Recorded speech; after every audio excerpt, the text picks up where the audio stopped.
I figured that with only one game to work from in Berlin, the opportunities in LA outside of just Riot Games are much greater than in Europe. I think a lot of the core the core agents that launched with the game, they were maybe like 80% of the way there, but names ended up changing. Like the Mm-hmm. themes of a character would change. I didn't know how to call a timeout.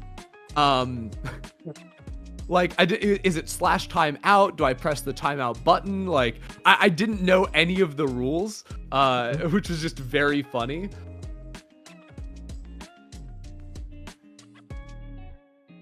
Hey guys, this is Pedro Romero and I'm back with a brand new interview for the channel.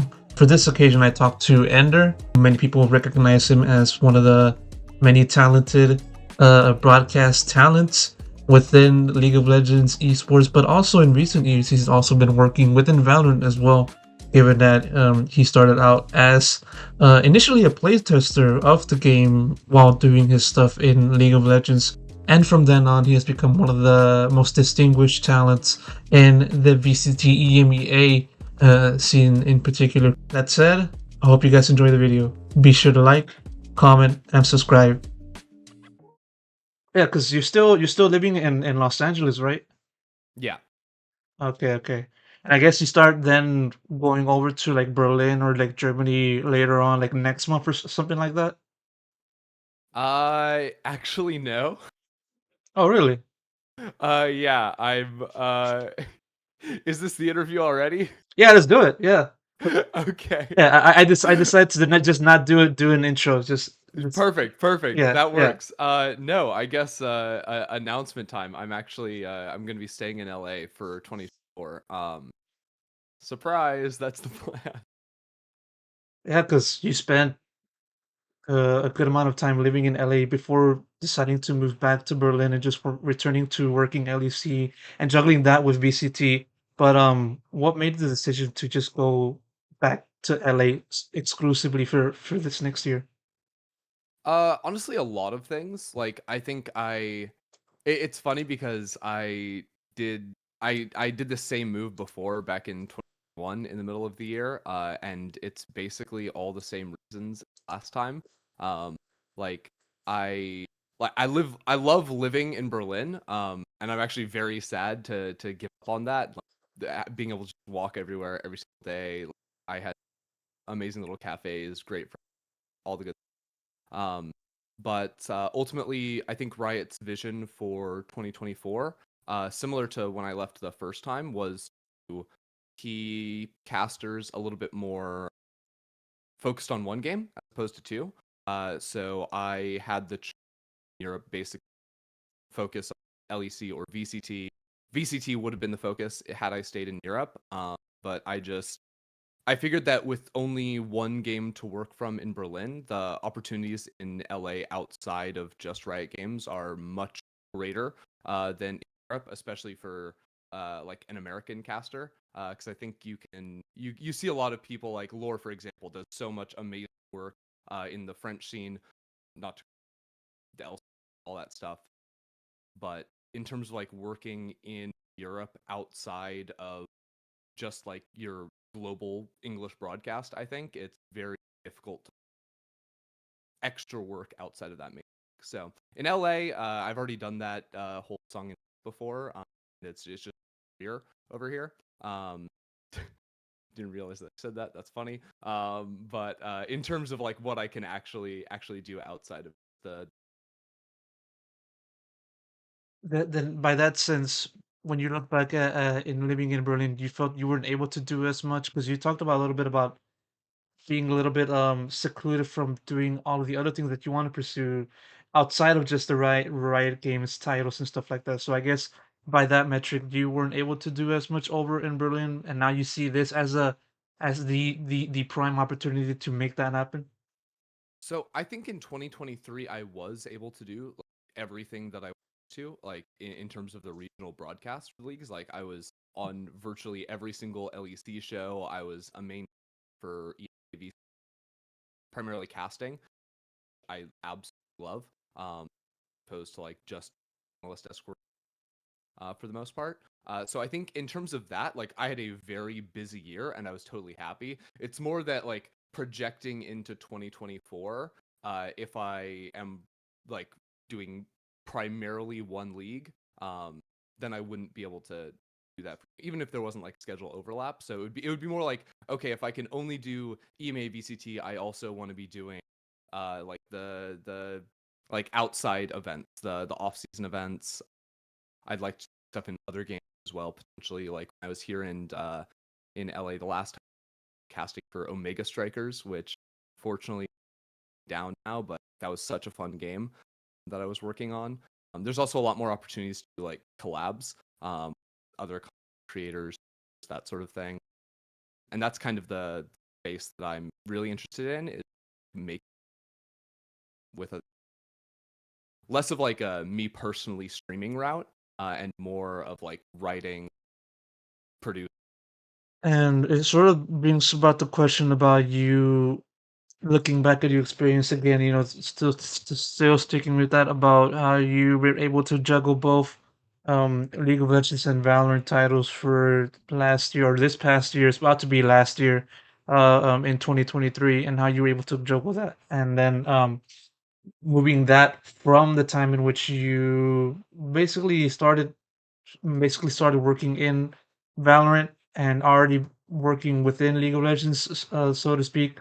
But sticking the focus onto last year, how were you able to juggle both main titles of Valorant and League of Legends throughout this past year? Or one might say, were you able to juggle them in a sustainable fashion? I think I was. I think that the actual overlap in the calendars wasn't so extreme. Um, like usually the majority of like EMEA VCT was in this like giant block, kind of during the second split. So that was the only time in the year that I felt like I was working a lot. I think there was like a period where worked I was working or traveling like 14 days in a row, which like is intense, but also when you consider that like the nature of casting is you'll work like intensively for like 3 months in a row and then have 1 month where you're completely doing nothing. Um, it's like it really wasn't that bad for me. Um, in terms of actually keeping up with the games and the leagues and everything, I think that like the most important thing to being a caster and like literally just knowing what you're talking about is just being an avid player of the games. Um, so like I've always prided myself on understanding like basic, or not basic, but just understanding gameplay on itself and being able to like see and make coherent opinions about that gameplay because I played so much. So the fact that I'd played League of Legends for, I mean, this would have been my 10th or 11th year. I started in 2013. Um, the fact that I played for so long meant that I don't know, like I played less League than I ever had before this year. I actually played less video games than I had before this year because I was working so much. But I think all the time I'd spent in League previously made it very easy to sort of like slot back in. Um, and the similar thing with Valorant. Like, I've been completely addicted to that game since I was testing it. And yeah, I think the hardest thing is actually keeping up and watching VODs of other regions. That's where I maybe stepped back a little bit, especially on the League of Legends front. Like I was very focused on European League of Legends up until like to Worlds, because that was the first international event I worked this year. Um, Whereas in Valorant, like I would keep up with the international games when they were active. Um, but it was a little bit harder to watch like APAC specifically. I watched a lot of America's VCT, not quite so much APAC. There was just not enough time in the day for watching all those VODs. Yeah, and I can speak from experience that, as someone that's been covering Valorant for, let's say, since Masters 2 Reykjavik, right around that time, there's a lot of stuff going around at the same time simultaneously. You got like APAC, Europe, North America, Korea, Japan. Literally, we're starting seeing MENA. and then Europe, and then even within Europe, you have like different parts of the region within the entire continent that you have to focus on. There was also a period in which I tried to talk to every um I try to talk to a representative from each of the challengers teams from all over the world. Like in Europe, Korea. I tried in Japan. That didn't work out. It is what it is. But still, it does. The amount of volume that we've seen on the pro Valorant side, on my perspective, it did overwhelm me in that sense. So did that did you feel the same way in being overwhelmed with trying to catch up with all of the other things that are happening at once? Not just in Valorant, but also in League of Legends, because you were doing both things. Yeah, I mean, I think ultimately, like, unless you are a like analyst, pro player, or super fan in general, I don't think people will find quite so much burnout because like your average fan isn't going to be watching like all three major leagues or anything. But yeah, I definitely felt that myself, where it's like you really do have to pick and choose what you're going to watch. Or like for me, if I'm like actually watching VOD, it's going to take me hour and a half minimum to get through one map. Um, and like that can vary depending how intensely I'm trying to watch it. So like there will be a lot of like even like EMEA like okay, how many like games do I actually want to go back and study?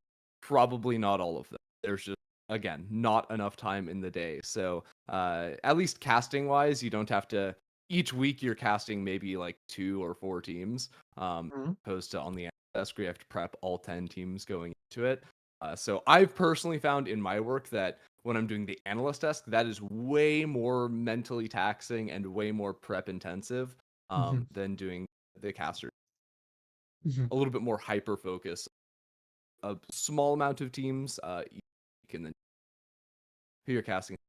But I got lucky this year. I only cast Karmine Corp for the most part. I don't know how that happened, but I got all the I mostly stomps, so it kind of worked out in a way, a little bit of volumes that helped you deal with time management per se.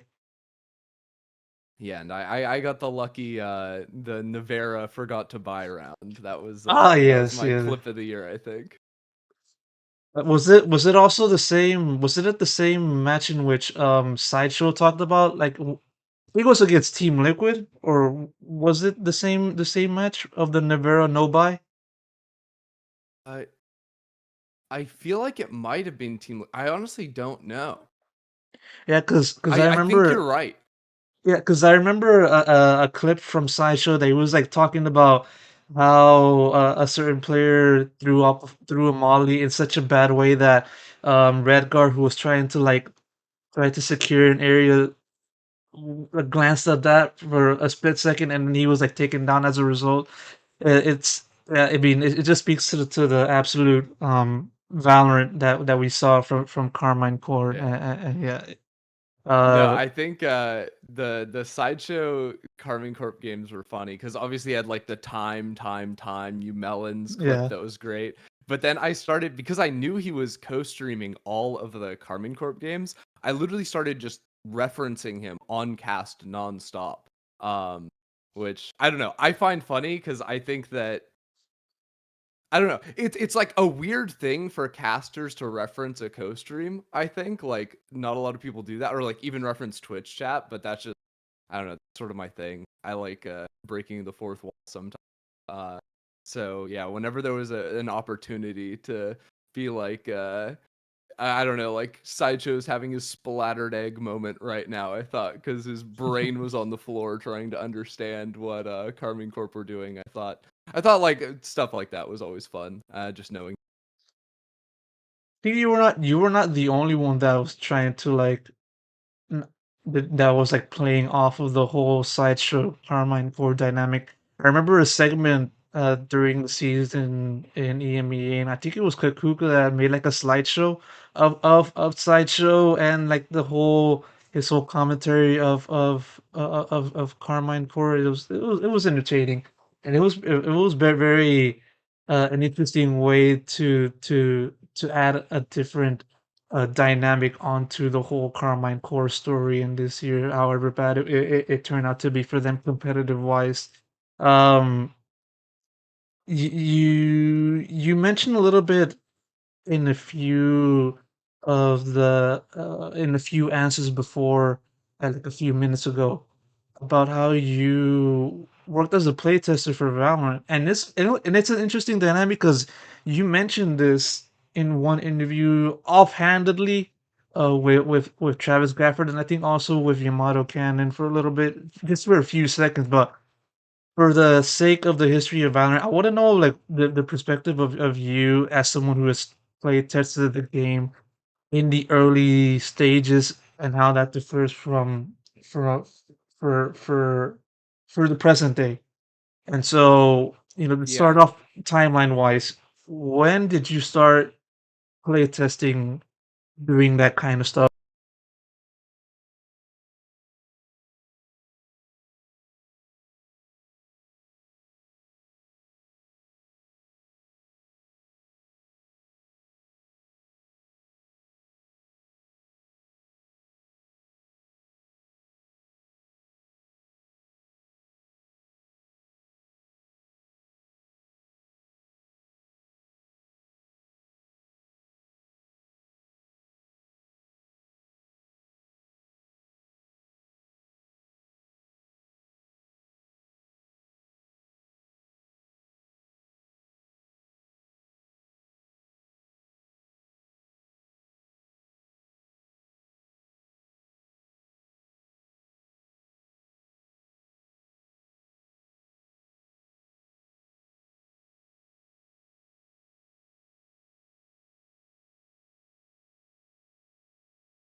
He comes over maybe a few months after that, and comes into the playtest area. He's like, "Hey, does anyone play shooting games here?" Uh, and I of course I'd played some CS, not at a very high level, mind you, Mhm. and I was like very addicted to like PUBG. So I of course say yes, and then I end up going over, and then a couple times a week, for months, before I ended up shipping off to cast ULCS. Um, I was doing some like few times a week playtests, where it was still, I think, like Ascent was pretty fleshed out, but like the majority of maps were like gray box that I tested for the first time. Agent concepts were very loose. Like I think a lot of the core the core agents that launched with the game, they were maybe like 80% of the way there, but names ended up changing. Like the Mhm. themes of a character would change. But like the main gameplay mechanics were always. Um, but it was one of those things where you play the game for the first time, and I think like my opinion was definitely biased because you're playing there and everyone's on voice comms, everyone's in the same room, so it was like an actual LAN experience playing a video game for the first Mm. time, which was just unreal. Like I don't think many people ever have the opportunity to do something like that, Yeah, especially in a competitive setting where everyone is try hard. yeah, because I saw like a trailer. I think the very first trailer of Valorant. Well, back then it was known as, I think, Project A, in which you saw like a room of two teams that playing each other. It was literally, as you said, like a LAN environment. You have five players sitting next to each other and just playing a game or a scrim or something like that. Just to basically Yeah. during that phase. So, I guess it was similar to that for you, right? It was. Like the first times we played, it was like very not super competitive because everyone's learning the game. Like I think my first day there, they were introducing Viper. It was the first time any Viper, and the ultimate was so crazy. Um, but then I remember the most fun I ever had was I'd maybe been playing it for like 3 or 4 months, and they decided to run a tournament.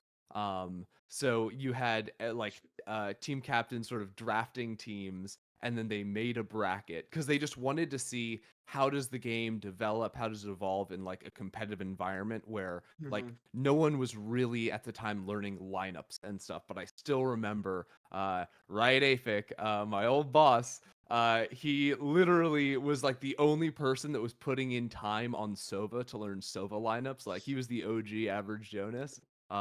But he was like such a high value pick because of that.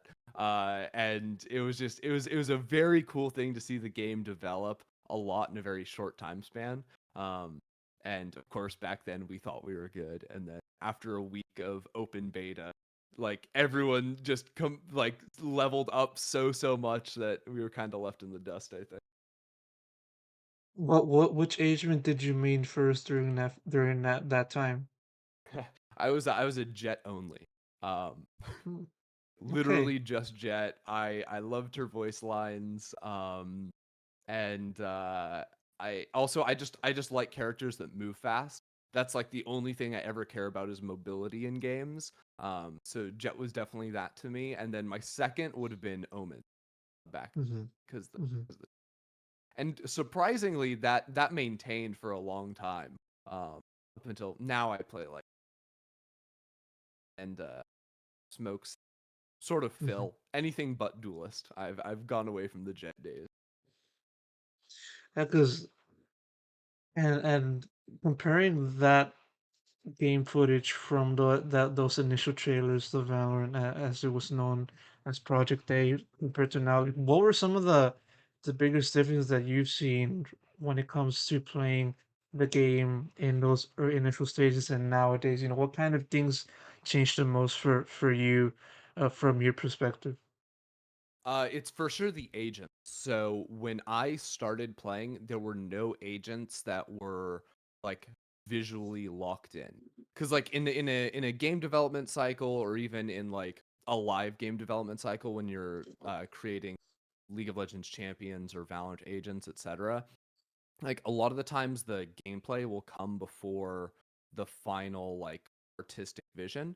Um, so like for example, playing Valorant in the early days, like almost all the characters had different names. They looked completely different. Their abilities, like it wasn't always like the same. Like a character that might be based on ice now might have been based on fire in the past. I don't know how much I'm allowed to say in terms of like where agents came from, so I won't go too far into that. Hmm.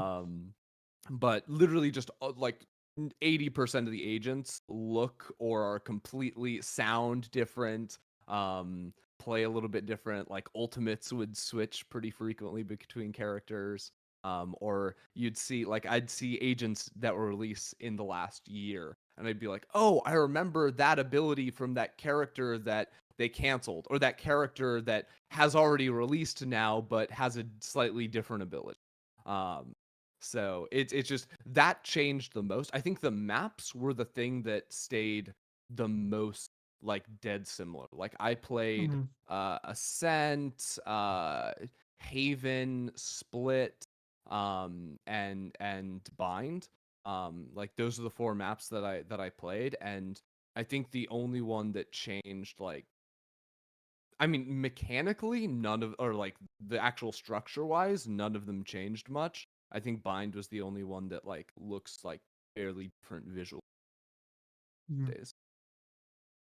And specifically looking at the time, like what year was it when all of this was happening for you?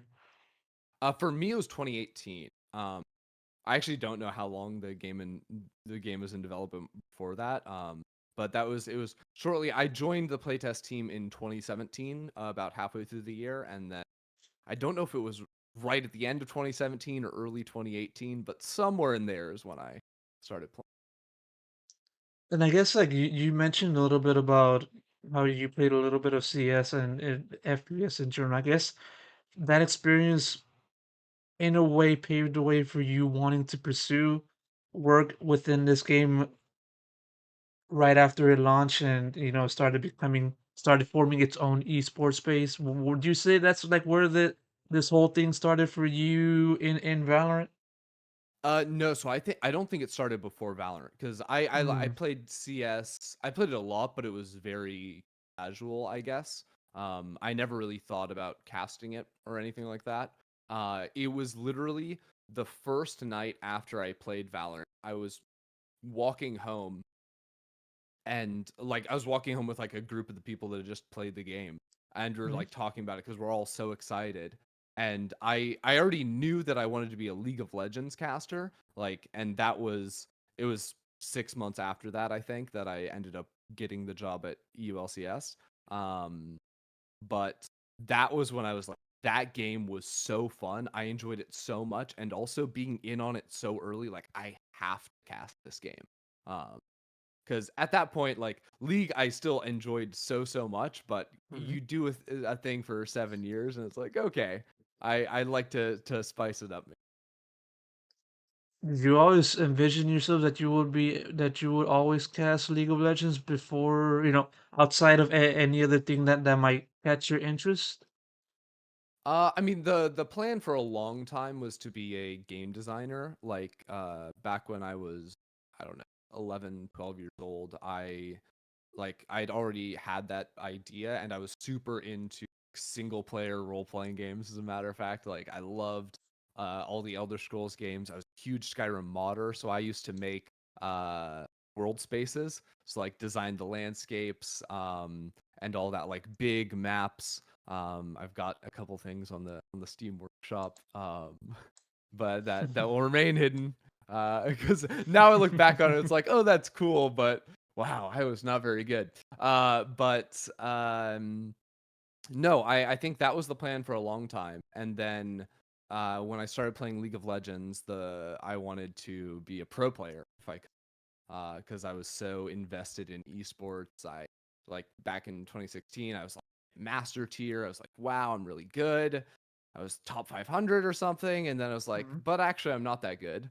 Um, the amount of work or the amount of distance to cover when 2016 was also when I was graduating high school, I realized that it just it like maybe if I gave it a few years, that could happen, but it wasn't going to easy, and it was going to be like a huge jump.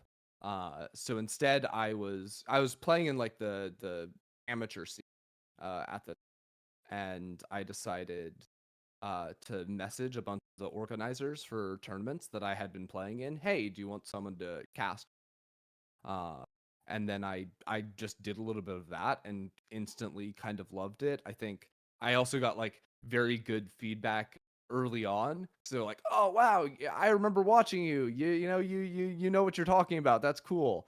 So that was kind of inspiring, and then led to me taking a gap year before going to college. Um, and I promised my parents that if I don't have a job in esports after this year, I'll go back to school. And believe it or not, that's when I got the job on the playtest team. I actually was refing Mhm. the LCS for a little bit before then, but the playtest the one where I can live off of this and then continue pursuing cast. Yeah, and I know that there was a pretty big gap. You did work a little bit of events at the start of Valorant, like late 2020, and you started dipping your toes a little bit more into the game in 2021, and then 2022. That's when you started. Okay, now let's do this. Now let's do this. Now let's contribute a lot more, probably to the same level as League of Legends in there. But going a little bit back into the early years, why do you think you weren't able to do as much Valorant events, be it VCT or third party events? Why weren't you able to do that early on compared to right now?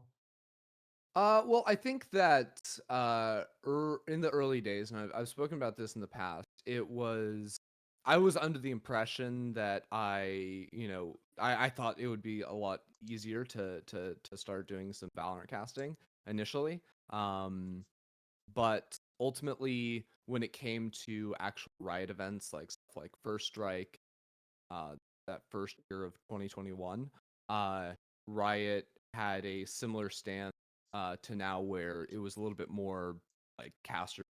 just focus on one game, um, which came pretty late in the day for me. Like I only found that out like a few weeks before first strike.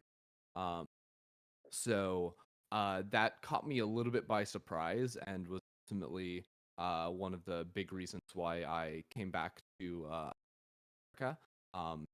2021 was to pursue Valorant because at that time I was so established in the league that I think hard switching within Europe, I don't know if like Riot would have gone for that. Um, so I came back to LA to focus on that, and then because I moved in the middle of the year, like I moved right after MSI, so in June of 2021. Uh, so I was actually I was in the middle of the year, so I wasn't immediately main talent or anything like this for America's VCT. My first actual Valorant casting job, Mhm. outside of some like talk show things I did in EMEA, my first actual Valorant casting job was I was literally uh having lunch, not even at home, like maybe like 10-minute drive away from and I get a DM on Discord from esports Doug. He's like, "Hey, Mm. can you get online right now?" It's like, "What?" He's like, "Get online right now. Can you be on in 5 minutes?" I'm like, "Yeah." I couldn't be. I rushed home. It's 10 minutes later, but basically the person Doug was supposed to cast with was was confused or had the wrong call time for when to show up, and they were supposed to go live. And it was, I think, the stage 2 upper bracket final or upper bracket semifinal. It was Sentinels versus 100 Thieves. Like, it was a big match. But me and Doug had done some like practice casts, had cast some like third party stuff, like for free basically before. So he just hit me up for that, and I was literally just thrown into the deep end. I hadn't been prepping Mm. anything for these teams. I just did it, and the coolest thing ever was, and I'm not kidding, in round 4, I think, of the game, I see a notification on Twitter, and Pansy sent me a DM and basically said I was doing a good job. I was like, Really? wow, that's amazing. So yeah, I was completely thrown into the deep end, and that sort of opened up the door for me to start getting work in. So literally, so literally at that point, I guess it'd be fair to say that you had a little bit of practice, a little bit of like reps down, a little bit of a knowledge of the game already set into your brain before that. But it really must have been just such a sudden situation to be thrown upon, right? Yeah, for sure. I mean, it came completely out of the blue. I was not ready for it at all.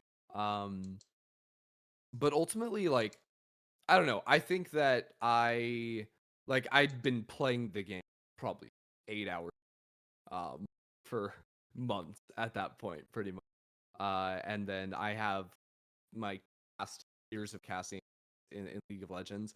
Valorant is a very different game. It's 20 times harder to cast than League of Legends. Just the pace of it, and then knowing the timings of when you have to be able to toss. Like, you have very little time. Whereas in League, you can yap for 30 minutes before something happens.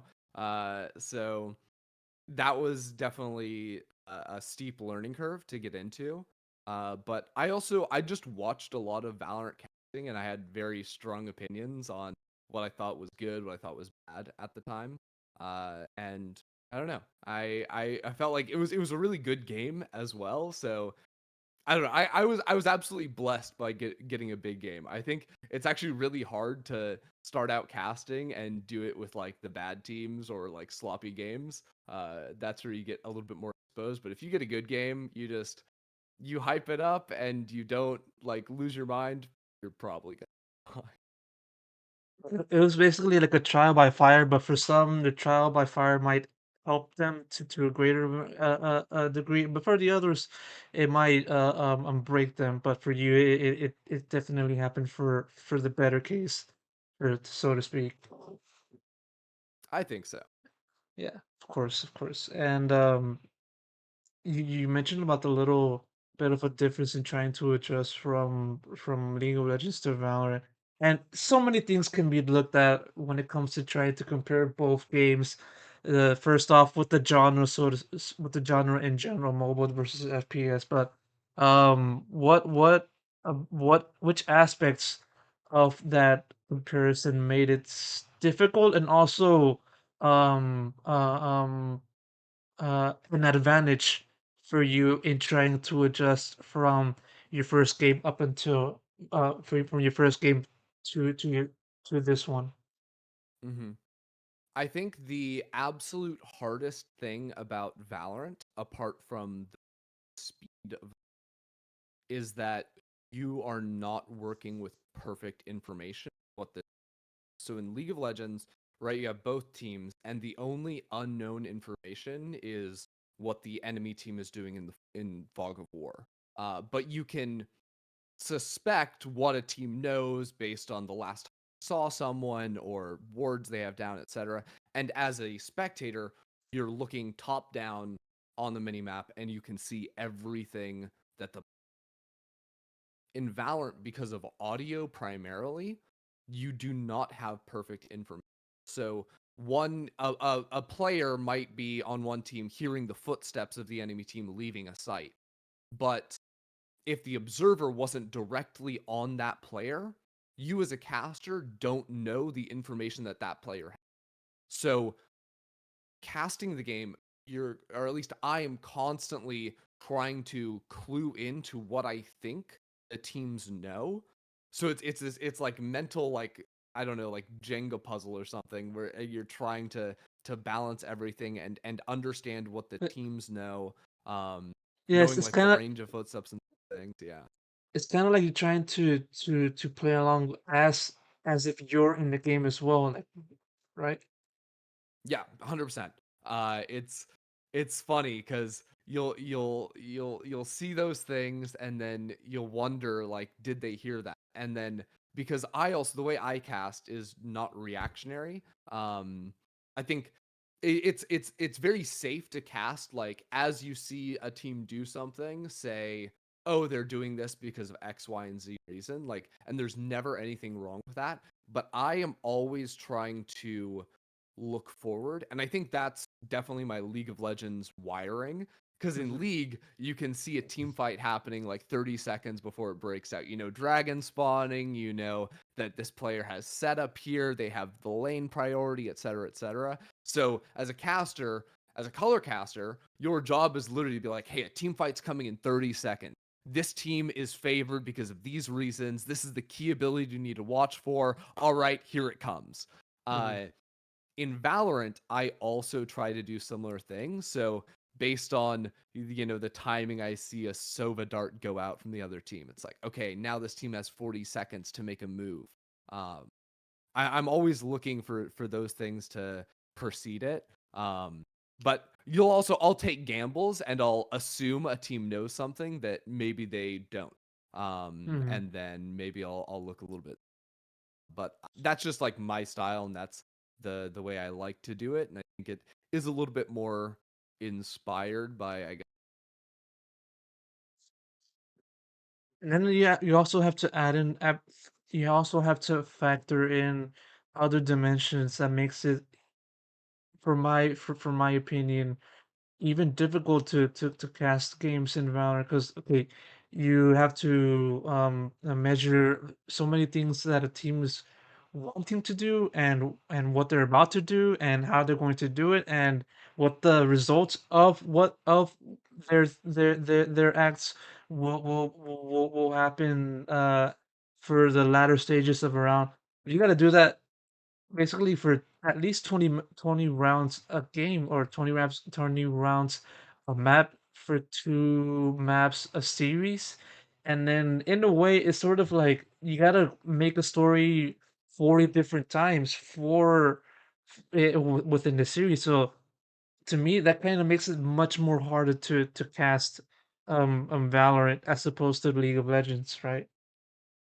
Yeah, I don't think it's so hard to, like, isolate every round from itself and just follow the pace of the round. explain the teams doing and then full reset. I think what's hard is trying to make a cohesive. I think narrative is almost the wrong word over the arc of a game, but have a cohesive understanding of what both teams are thinking and how they're adapting over the series. Because it's one thing to look at one specific round and say, oh, this team did a poor job of clearing the operator player off of this. But then it's another thing to realize that, hey, consistently, like 4 out of the last 5 rounds, they have been greeting on their utility, and maybe they haven't been punished for it in apart from that one round, but they have been doing the same thing. And then tracking those types of ideas and then saying, okay, the team they're playing against, maybe they're not hearing the utility clearing these angles, so they really need to get value out of purchasing an operator. If they can get an operator posted on this line, they're going to destroy this team until that team like develops. And that's the ultimate juggle that I think the highest level casters are trying to pull off is understanding how the teams are adapting around and identifying those key points that a coach can come in during a timeout and say, hey, do this thing and do this. Because that's the other thing about coach is like coaches have 60 seconds to go. You don't get to, list out all of your opinions for the next 18 rounds.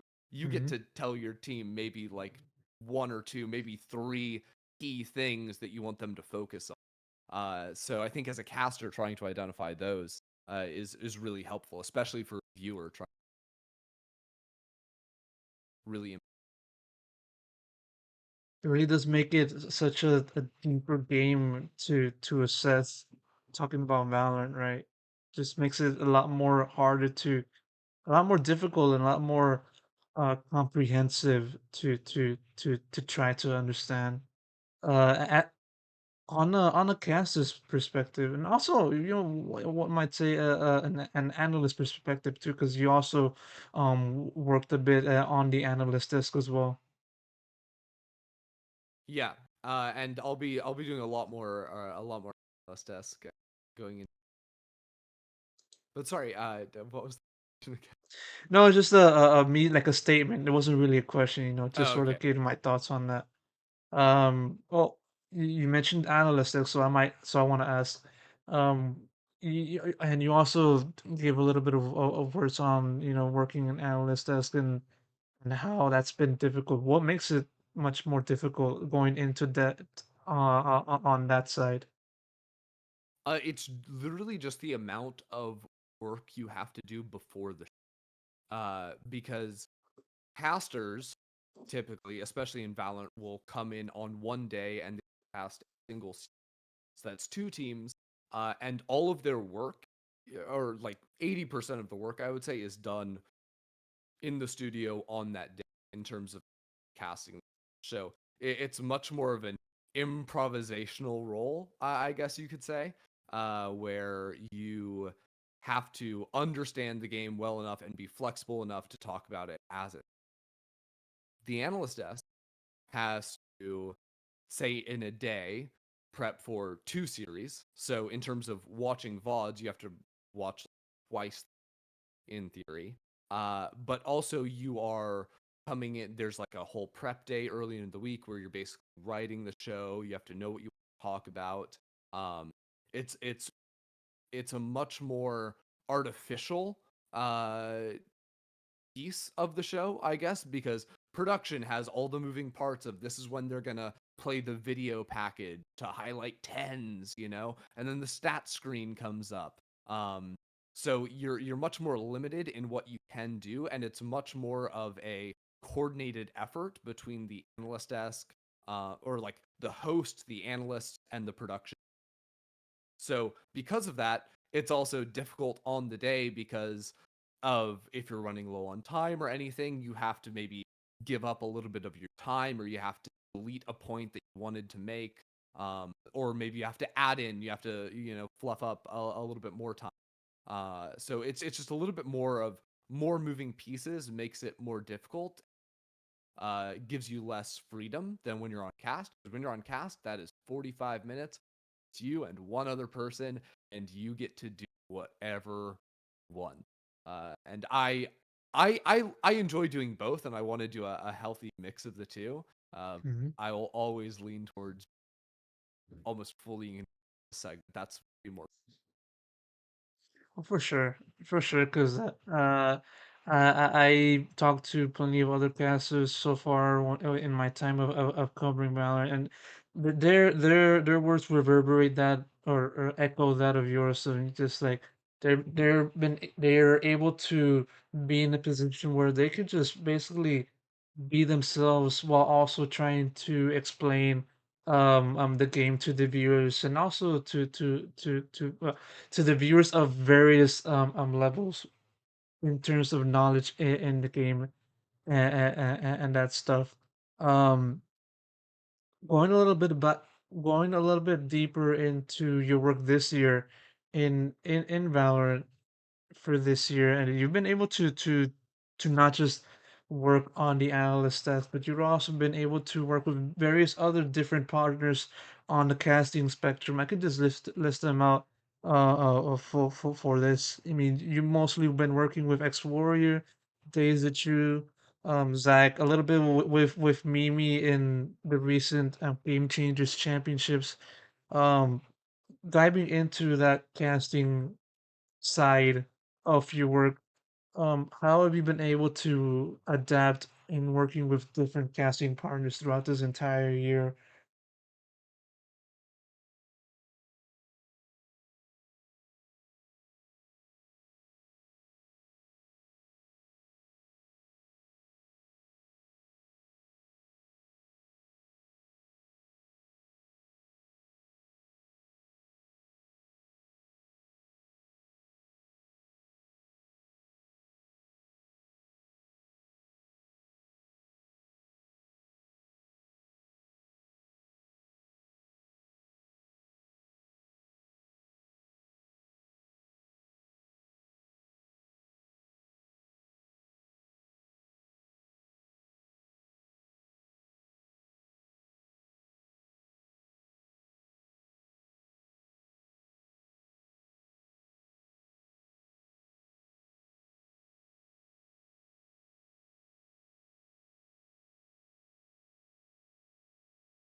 Well. But then shout out to Mimi at GC. The Mimi casts are always so much. very much looking forward to doing more. 'Cause there was plenty of good moments to see from you, specifically Ender, and your time covering Valorant this year. Which one would you say was your most favorite moment for this year? It is without a doubt Navera. He forgot to buy. He took his, because literally that moment, I didn't even realize he forgot to buy immediately. So the way the EMEA stage is set up, the casters are elevated and then the players are down in the crowd. So my first reaction is when Karmine Corp wins round one after they lost 12 rounds in a row in the first half, is to turn around and look at the players celebrating on stage. And I see that Navera has jumped out of his chair, taken off his headphone, taken out his in-ears, and all I can think about is flashing back to my referee days. I'm like, that's not legal. You can't do that. Like, those are noise canceling for a reason. You're not supposed to have any outside input coming in. So I think literally on cast, I say, is he allowed to do that? And then I think I was casting with Dezichu. Dezichu is like, I don't know, like who cares? I'm like, I don't know. I was actually concerned. Like, I don't think he can actually do that. So I'm sort of railing on him for a while. Dezichu ends up saying something, and that's when I see that he doesn't buy. So I just yell over the top of Dezichu because I just cannot believe it. And yeah, I don't know. It was so strange. It was so funny after the moment. Going back and then listening, I went back and listened to like Sideshow's co-stream reaction, Sliggy's co-stream reaction, just watching everyone also come to the realization that I made. I don't know. That was my favorite. Oh, for sure, for sure. And I'm gonna, since you, well, sticking with the whole comparison with League and Valorant, how do you compare your Valorant casting partners to that of your League of Legends casting partners?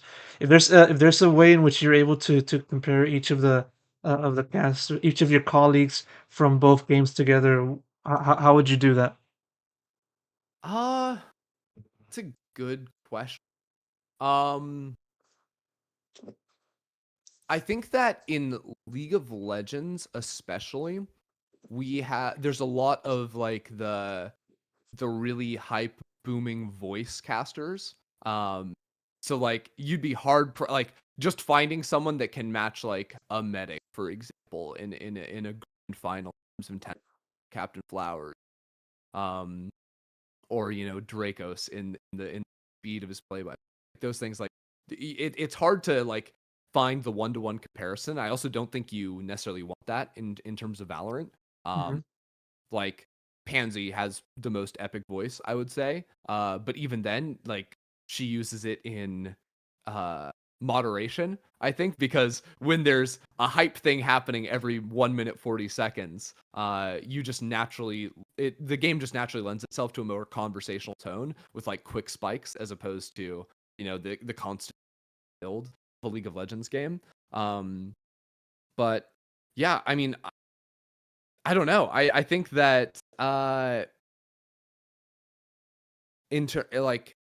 how would I say, in terms of like work ethic, I think that the two most similar like hardworking people I've seen in both games would be Frusker and me.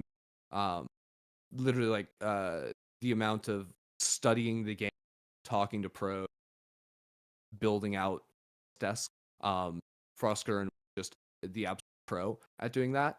And Mimi in a very similar vein is like if you watch an analyst desk that Mimi is on, I guarantee you that she like built nearly the entire thing in terms of like planning out what you're going to talk about, requesting, etc. But also just like working Sao Paulo with her.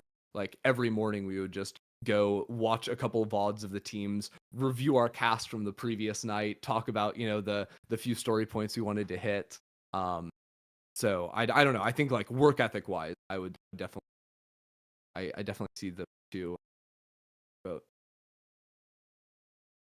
You also talked about going a little back into the initial part of the conversation and how you were trying to get out of that whole perspective, or trying to get out of just being known as a League of Legends caster and just trying to build your name off of in Valorant, and and how difficult it was to try to have Riot, let you cover Valorant despite your past history in League of Legends.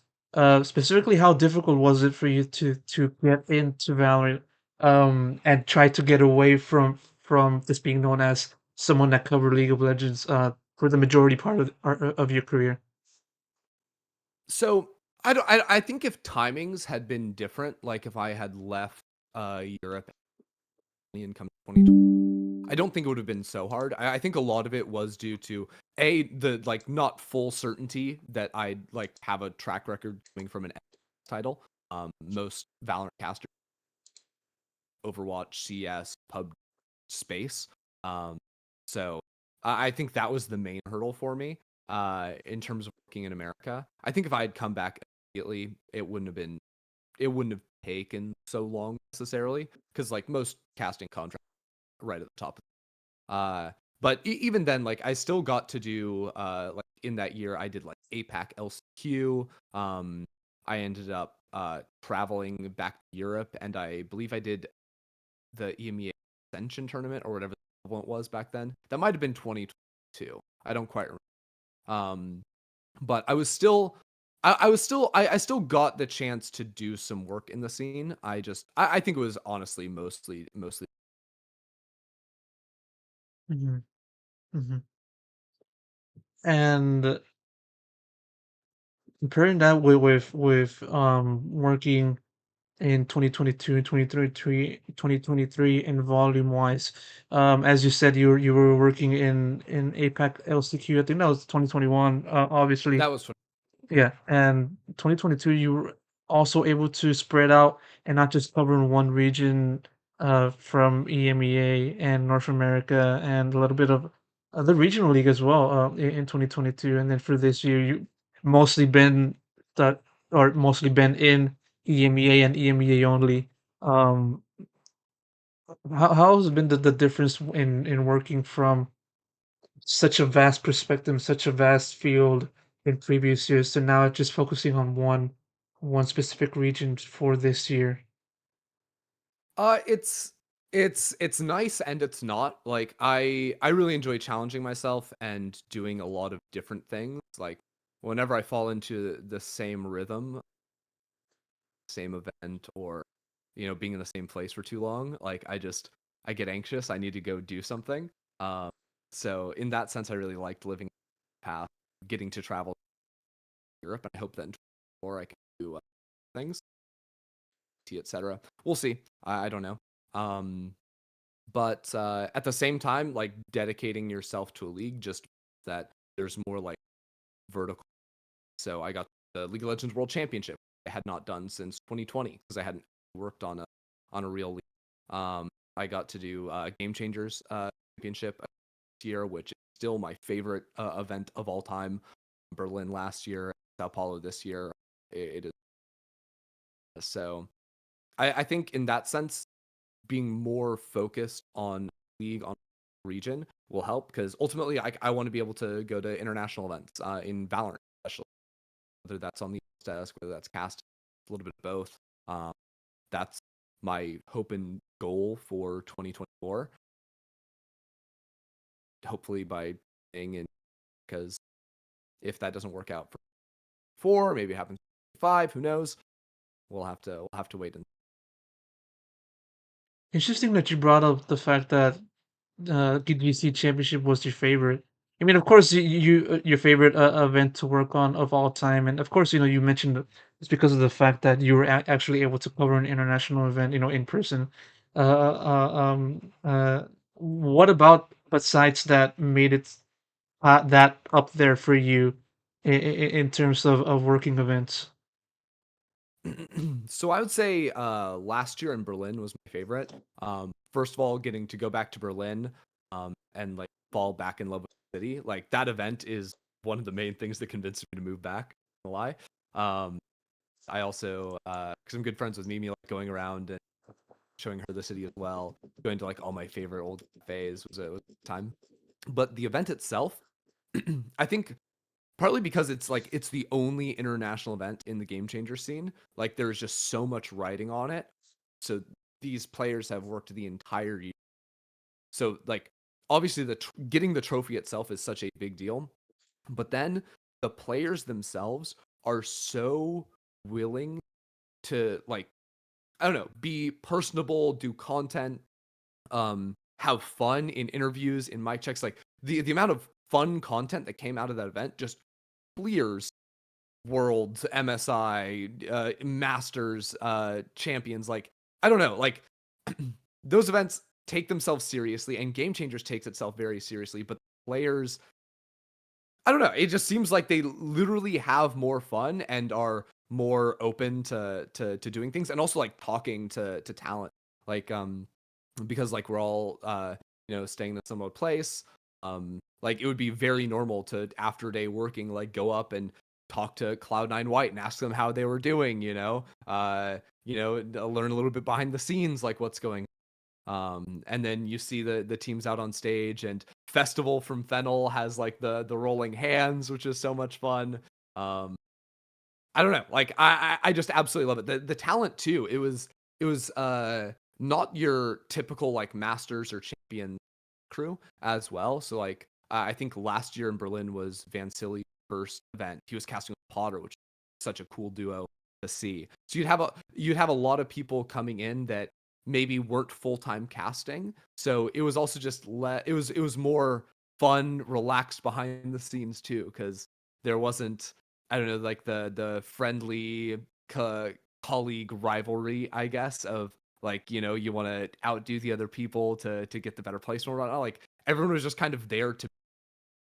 So it was just a great event, vibes all around.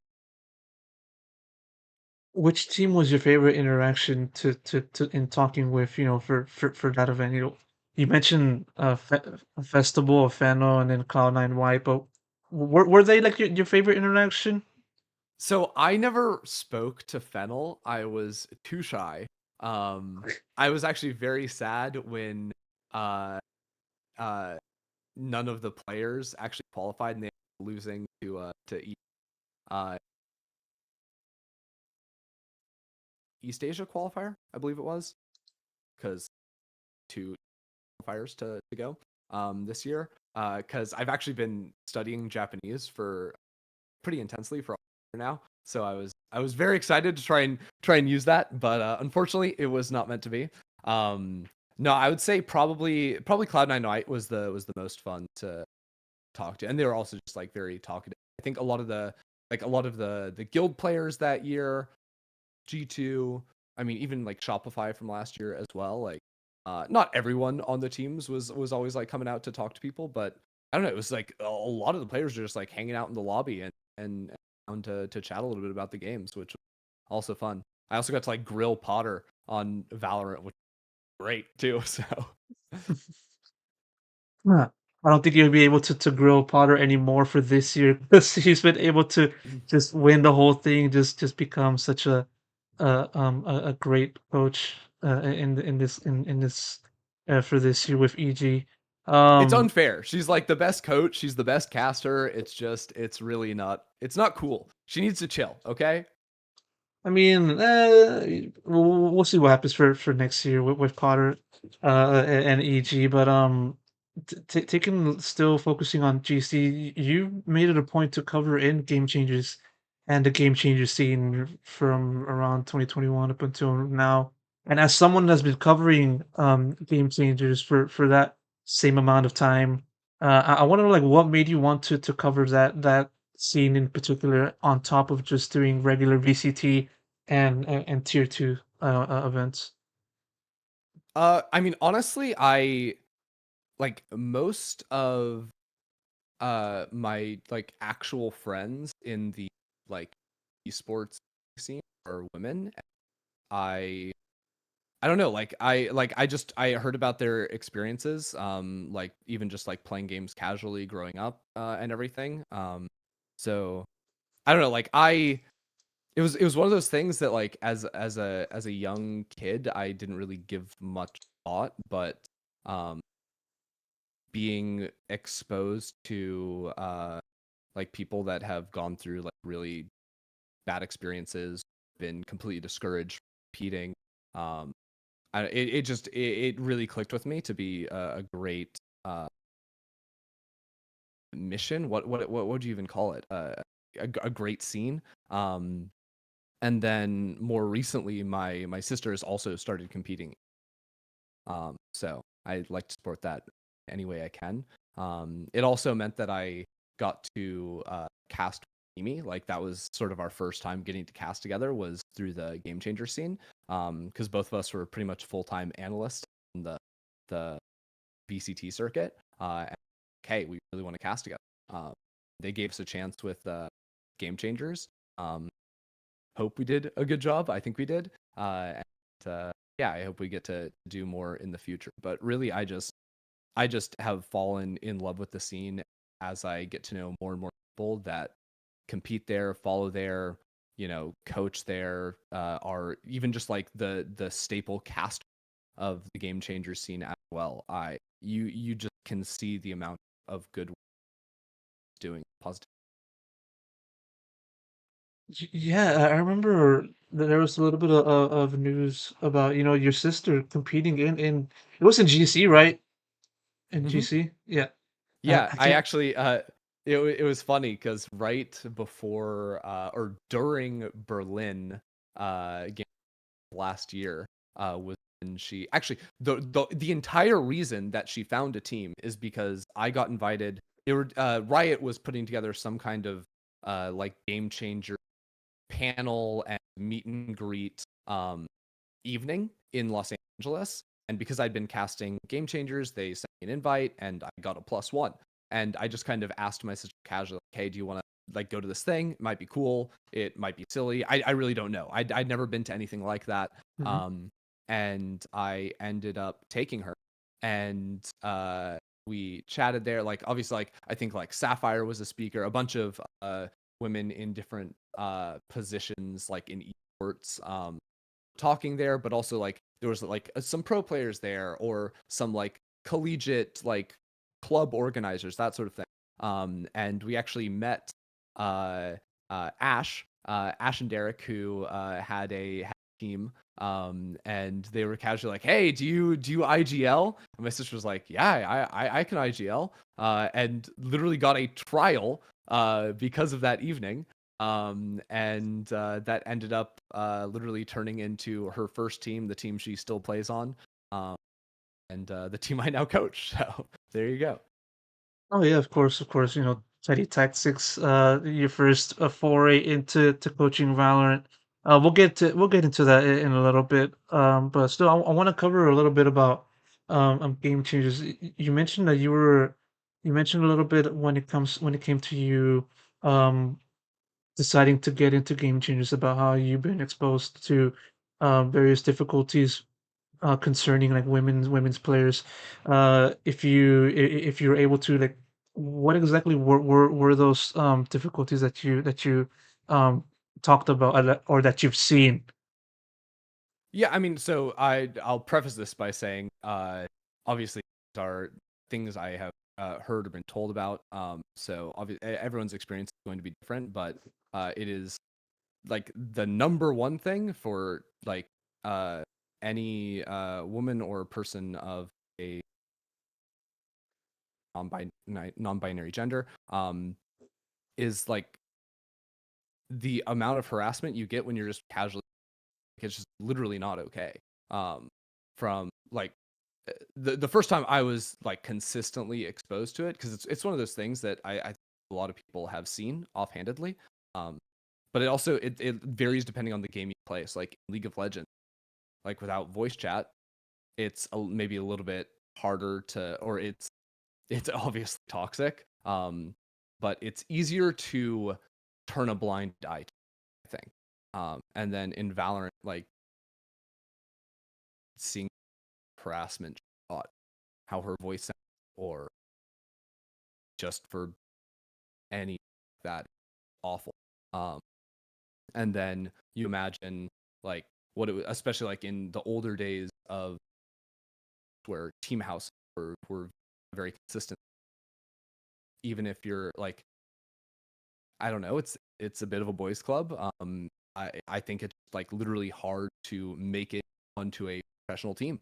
For a lot of those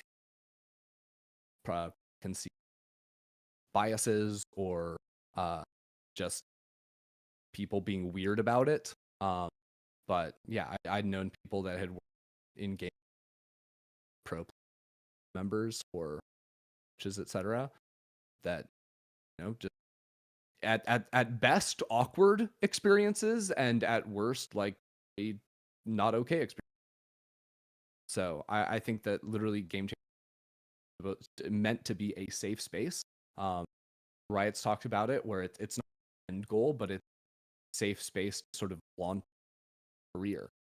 So far, I've seen a lot of that it's done, and it continues to get bigger. And I really hope that we see some players careers. And I think another thing that you also talked about is you said that you didn't have a lot of guy friends as opposed to female friends, mostly been female friends. Why do you think that was the case for you? I don't know. I I love women. I don't know. I it's just sort of how it happened. I don't know. I think I was really blessed to work on LEC where uh were and still are a lot of women that on the talent team, but also behind the scenes as well. I've just made absolutely lifelong friendships through that. And yeah, I mean that's just kind of how it started. But I don't know. I get along with a lot of people. I think it's just I don't know if there's a why that. I think it's just I think this is how it just happened, right? Just sort of like the winds is leading you towards that aspect. It's fine. I understand that. Given that we've been able to talk so much about Valorant for this year, for you specifically, Ender, I want to then now take the focus onto League of Legends and how you view your experience covering that game from your perspective and like the volume. How did you do? What were the things that you feel you could have done differently or much better for this year? And so start off with that in a general sense, how do you look back at your work in League of Legends for this year? For this year, I would say the biggest challenge for me getting fully back in because it's a very different thing working on a show consistently a week and then me taking 1.5 and just becoming a casual. Uh, I didn't watch much. Like even though I came and guessed a little bit, that would be a couple of weeks of intense prep before I travel over. It wasn't like I was keeping up the that working show consistently. So yeah, I literally had to go from being to being an analyst again, keeping up changes because since Valorant has come out, I have far less league than I did before, and Valorant absolutely my main. So just getting back into that feel and that level of comfortability with understanding of the game was fun. Um, but ultimately, I think that I did a pretty good job with that. And what the analyst desk really needed, and the main reason they hired me, I think, is they wanted someone that would be a little bit more of a performer and could balance out the desk outside of just like very serious analysis. Mhm. So me and Goldborg were the two main analysts on the show this year. And before this year, like Goldborg, very high level of understanding, League of Legends, of course. But they wanted, me to come in and maybe have a little bit more fun on like balance. Um, props to Goldborg because he like revitalized himself in this last and started doing wackiest like became the punching bag almost. We were electrocuting him. He was running miles on the show. It was crazy. It was really fun, but that was the reason that I got brought in first place. So I of course Iverns, I was bits. It was really where I started challenging myself, trying to do more live content. Because in the past in LEC we'd done a lot of coming on a Thursday, we'll record this piece that has a script, edit it together, but that costs money. And surprise, esports trying to spend out these days. So they're like, hey, can you do it live? I was like, well, no, can't really do that live, but here's some other ideas.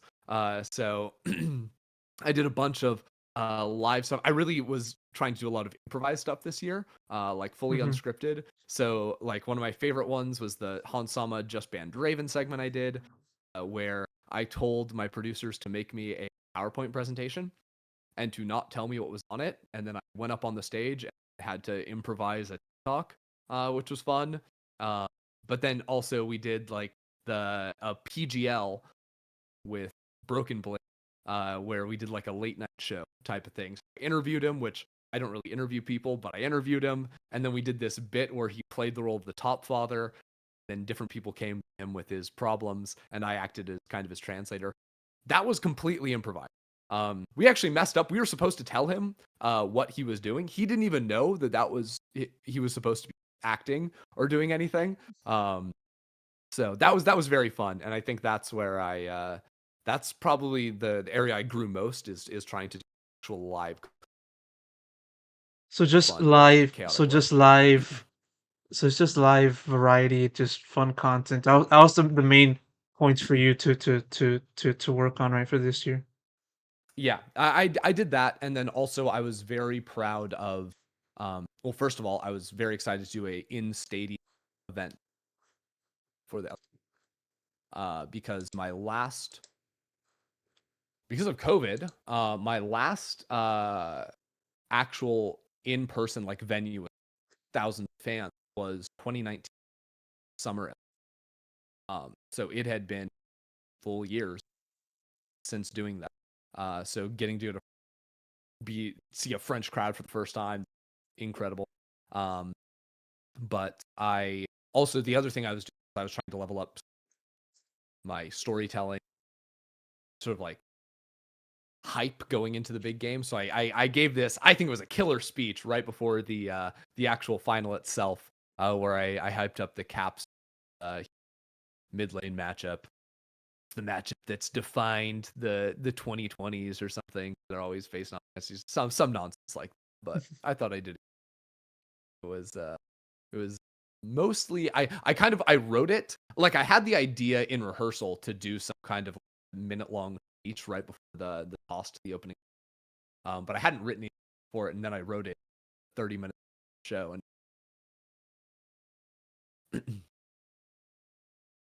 How would you say? Because you're someone that has been doing variety slash content for the LEC for basically the majority of your career, actually all of your career. When it comes to looking at you and what you've done in League of Legends, you also mentioned a little bit of very recognizable shows. You know, between two Iverns, a very good show. It did catch me. It did have me chuckle a few instances over the years. Um, how do you view your approach of creating content, fun content, as a matter of fact? How did that sort of approach change over the years from when you started up until now? well, I think the first thing that like my first goal sort of coming in was in 2019 LEC rebranded was I was actually still in LA because I didn't have my visa yet, so I was Mhm. locked in LA for like the first 4 weeks of the season. Um, but it was recommended, hey, if you have a content idea that you want to shoot, we can get you a film crew. Whoa, okay. So that's actually where the first Between Two Iverns came from, was me interviewing Riot August, all the awesome, Mhm. um, and basically every champion in Arcane and Neon. But yeah, so I did that and sort of spun that together. Like I was producing, directing, writing. I did everything. I have not had to do that much since, which was kind of nice. Um, but that was sort of my foot in, and basically my first year, my content for the most part was just parroting things. So I did Between Two Wyverns, LEC update. I did Drake and Dur was my other one, which was it was a unique format, but we were just trying to do Bill and Ted's Excellent Adventure in terms of how we talked, which was kind of fun. But so yeah, so it was take ideas, formats that already work, because those are really easy to pitch to Riot, and then turn them into an LEC way. And then after that, I think I got much better at like working with people or taking other people's ideas and scripts. I think that's where I a lot is script writing. And then so that sort of carried on forward, writing scripts out, etc. And then of course, actually in America's when I was in Pennsylvania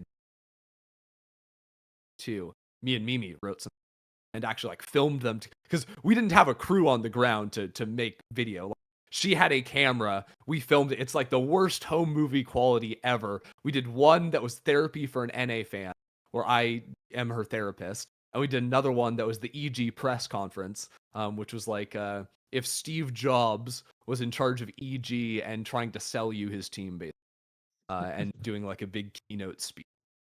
But those were fun, really horribly put together, but Riot actually let us air them on their main channel broadcast, which was crazy. So that was kind of like take the reins almost completely, the two of us. And then this last year, it was all Mhm. Mhm. Still sticking with the content aspect of your career, Ender. I want to pinpoint one moment that I feel was like a significant point in your career, specifically. I want to go into that one major content piece that was produced within the LEC, and and of course it's Reckless with My Heart. That's a banger of a song, a yeah, well known that's still played to this day. Well, at least for me specifically, but not just focusing on the songs specifically and how that's been produced. I feel that there was a change in you and your mode of expression. And what I mean by that is just expression through your fashion, your wardrobe. Because like I feel from that point on, you went from just being like the dressed as just any other commentator, any other broadcast talent, and then you started having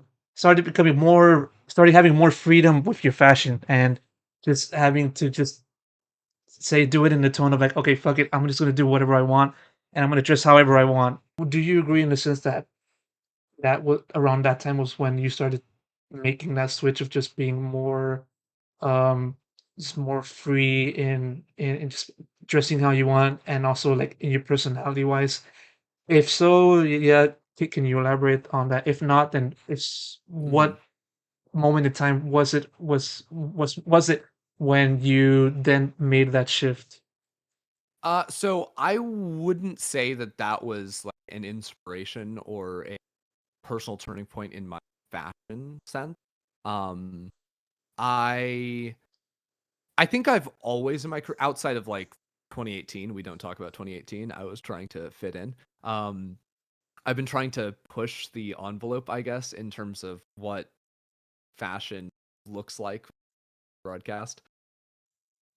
I think suits are stupid. And I think suits, when forced to wear them, I don't actually have an issue with them. But when everyone is wearing the same thing, like I just want to vomit.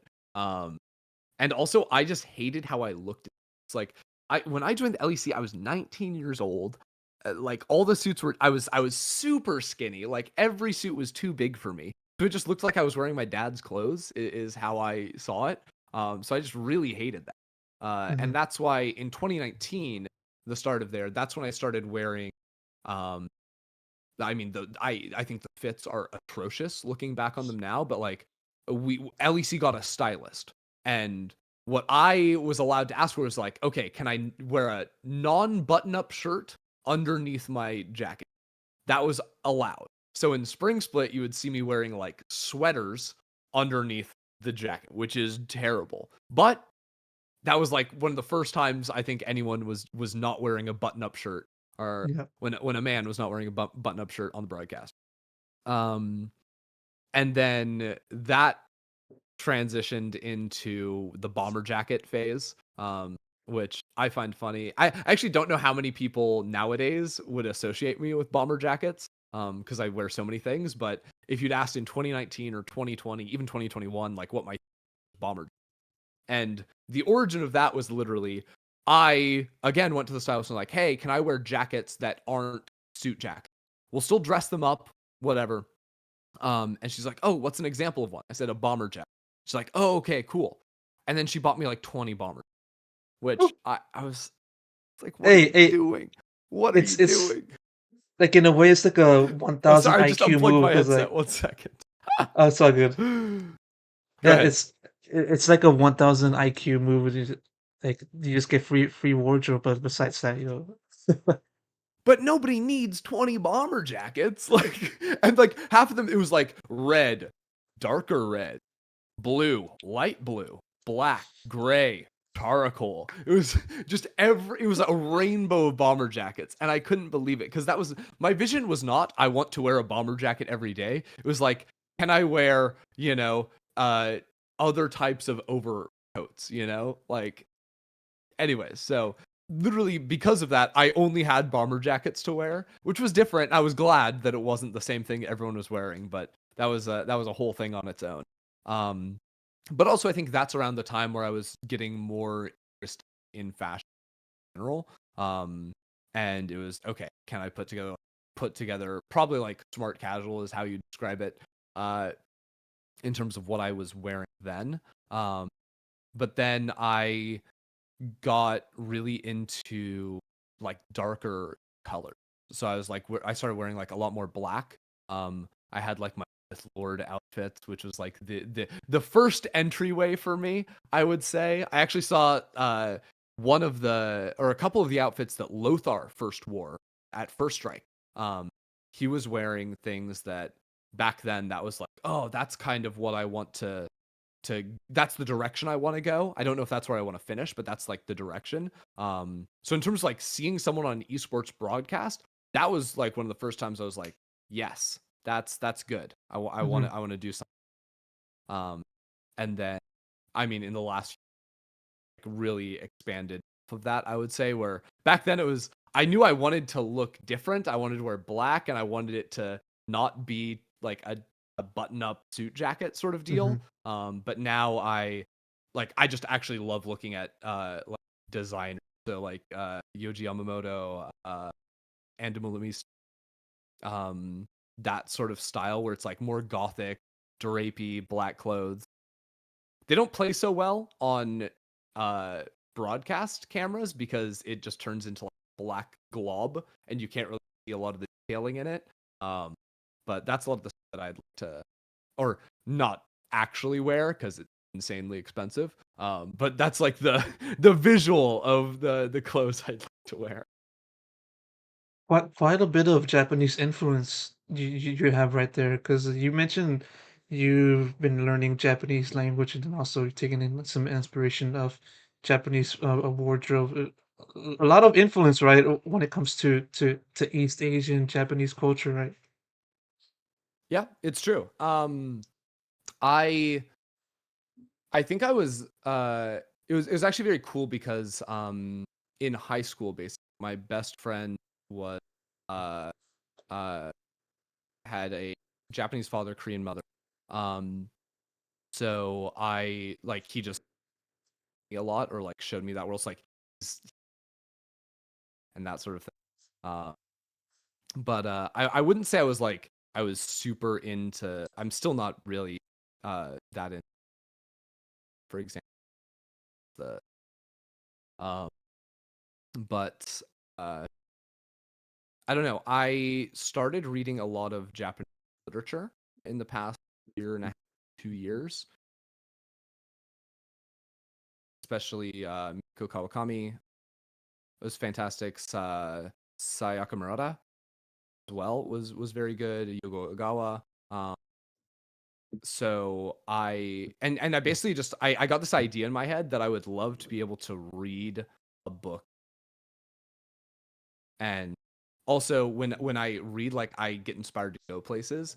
So like reading a lot of these books, these aren't like sci-fi books. These are very grounded in reality. Oh, I want to go to these places that I've read about, I've seen. So I still haven't been to Japan. I am planning probably like a big Japan trip at some point. But yeah, I'd love to be able to converse Japanese, even if it's painfully slow, be able to actually read books in.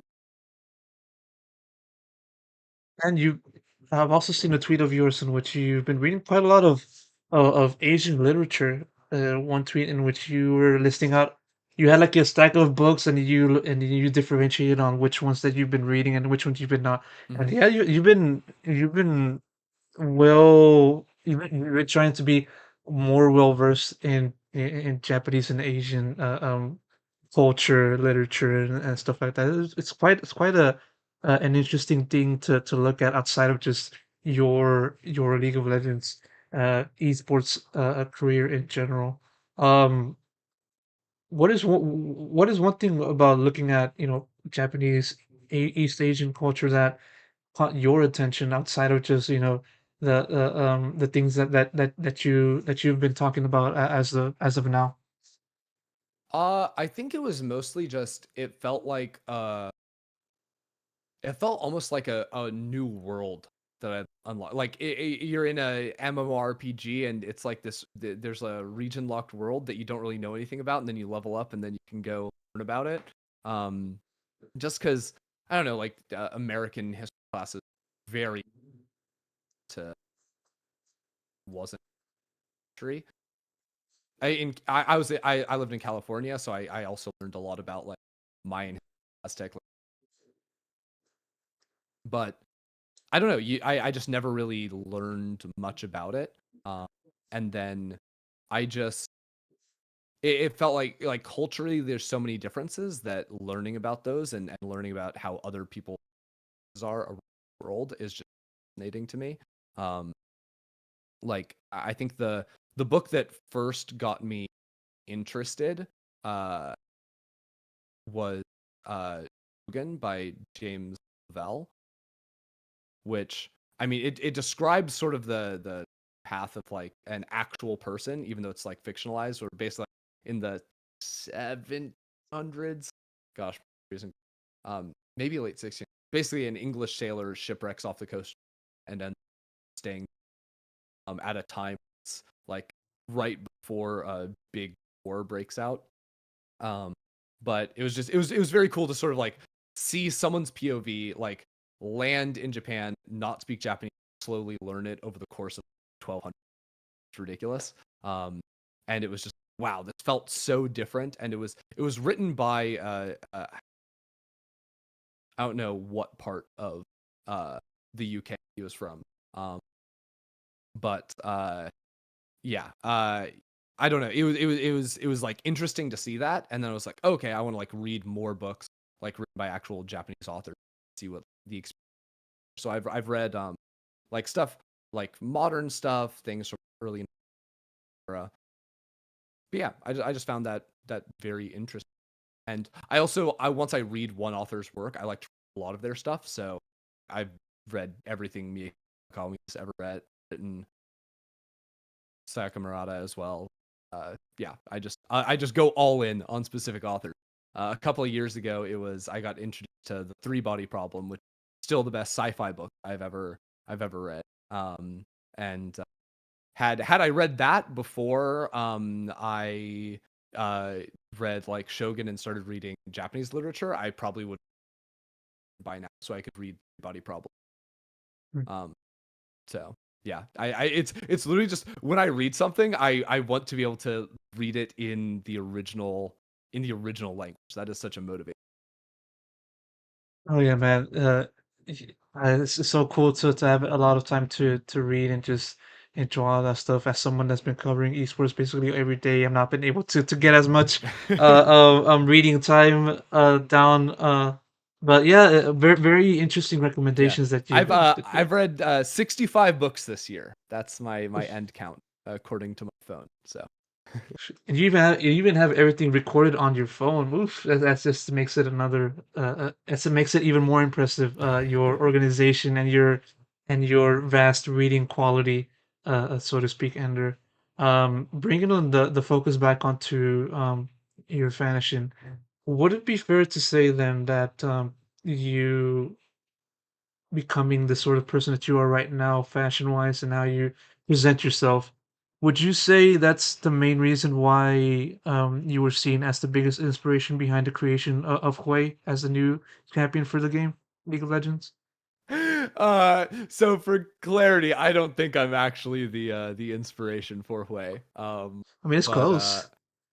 I mean, no, I got a lot of messages on Twitter that were like, "Oh my god, they made you," which is very fun. And I've been talking to some cosplay friends. I would actually really like to cosplay Hwei, but I don't know. Maybe I need to talk to someone at Riot and see what the deal is. But I think that's a happy coincidence as opposed to any.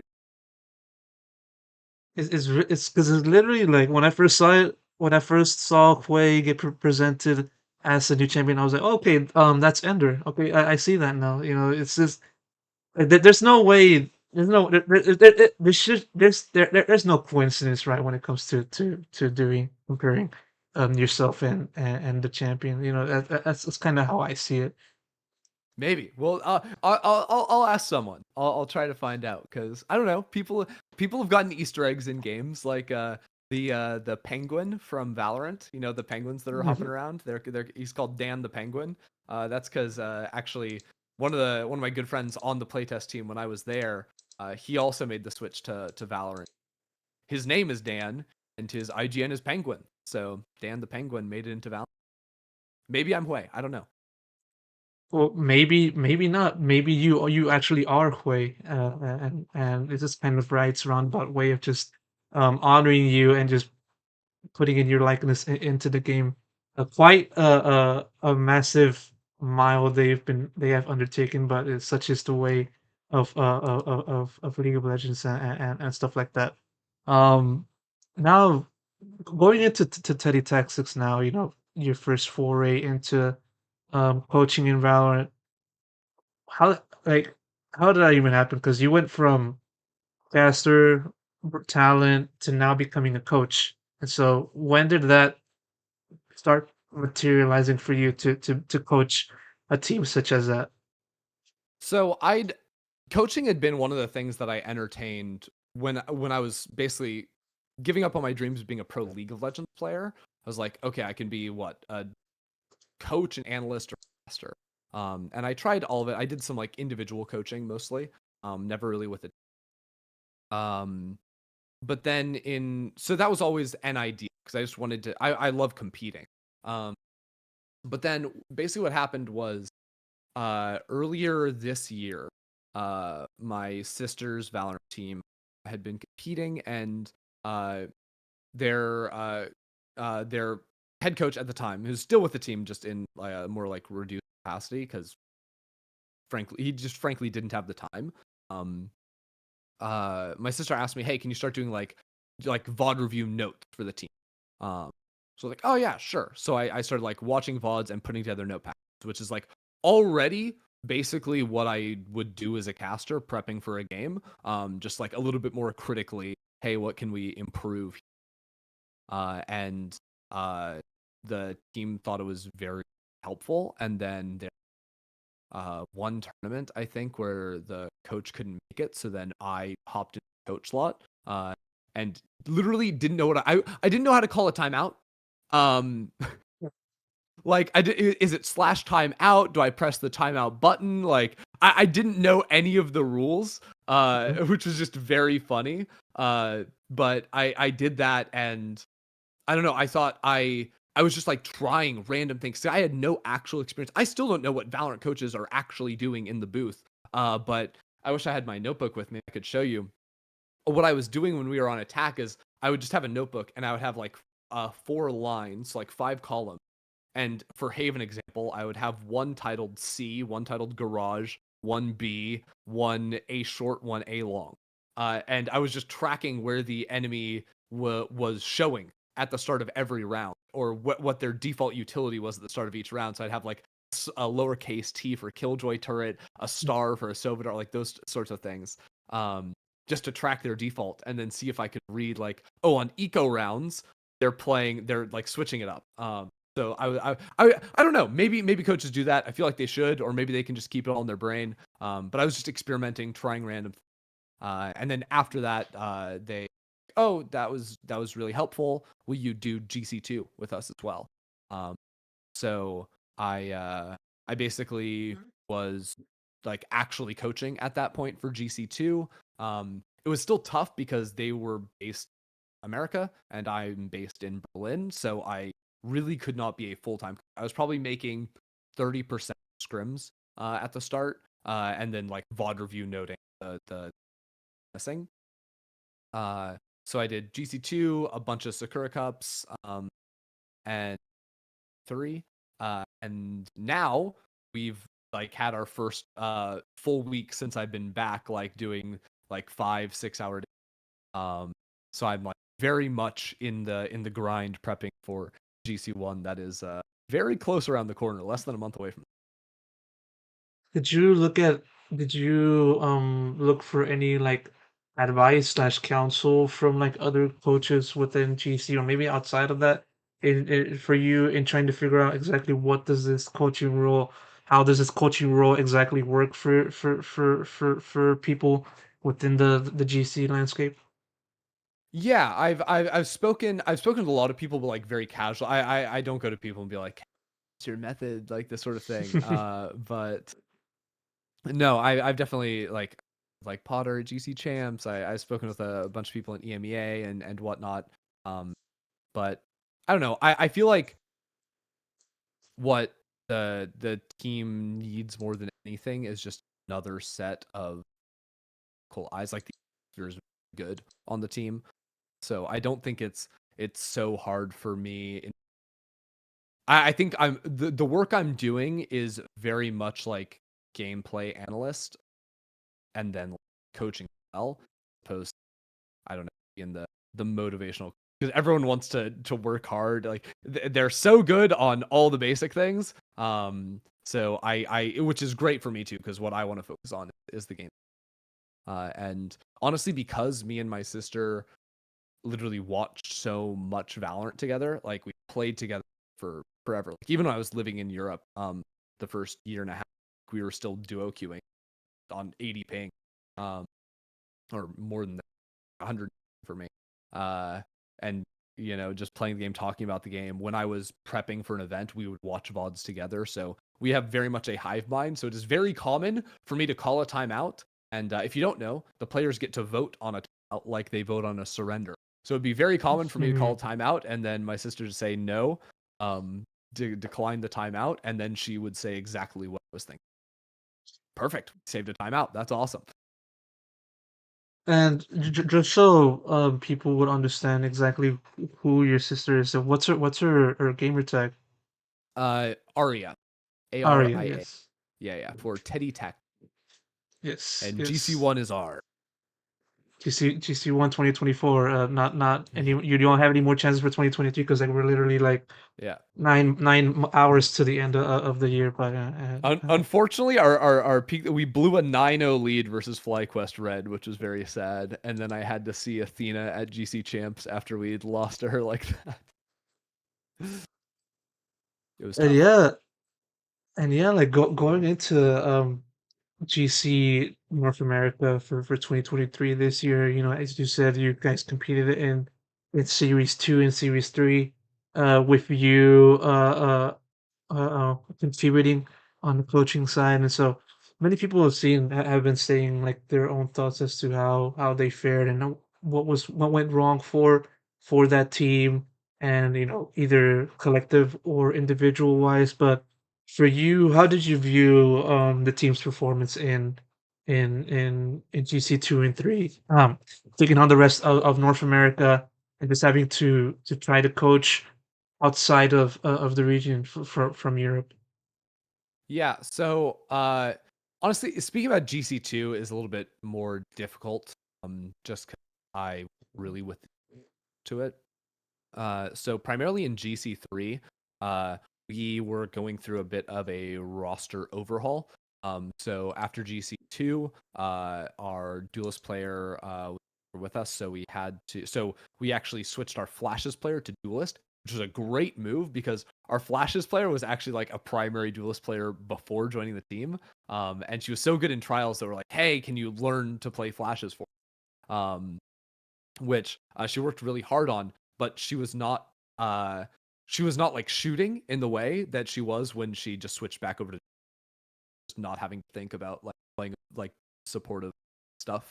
And then she was just absolutely um the other thing was my main goal going into it was that I needed to fix our Haven because our Haven was terrible. So we were in GC2, we were playing like the default comp, and basically, if you ever planted the spike on A site, we lost the round.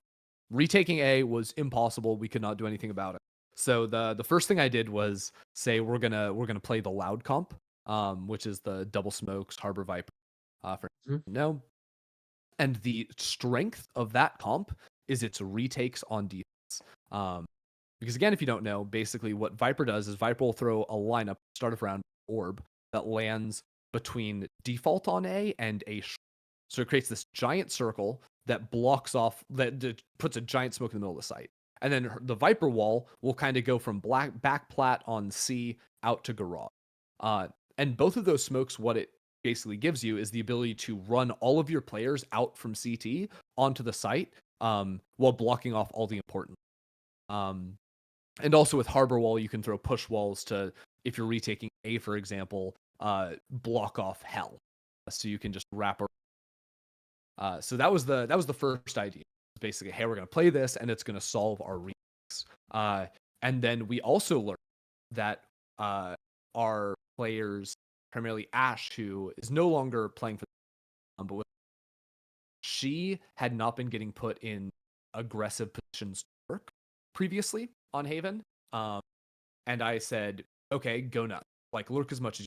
And we realized that our three primary lurkers were so good at it that it's like, okay, we can actually afford to play much slower round attack and sort of play, Viper playing towards long with the orb to try and creep up. Killjoy can creep up towards mid. Our duelist, we can embedded A and see if we can get something done. And then further off of that, the jet nerf.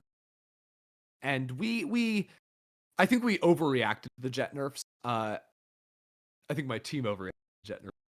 But like we were initially like, we want to try the things. I was very much like, let's try other things. Now we've totally fine. But at the time, we were like, okay, we are either playing Raze, Chamber, or Phoenix in that fifth slot. And we'd really like the Phoenix theory because we were trying a style of game because in the past our dive, so our duelist, like our Raze satchels in or jet, wasn't so well coordinated with our player. And obviously like both of those two pieces, so like everything is solved on that now. But my initial idea was, okay, if our dive and initiator utility is not super well coordinated, what if we just play a very strike style of game where we play without dive and we use like Phoenix wall, Phoenix flash as a way to like, scale out into sight without dash effective. So like our ascent, we were actually um but we steered away from that. We actually settled on chamber. So the actual comp was no duelist Haven with Harbor, Viper, Killjoy, Chamber, and Sky. Very unique. I don't know if any.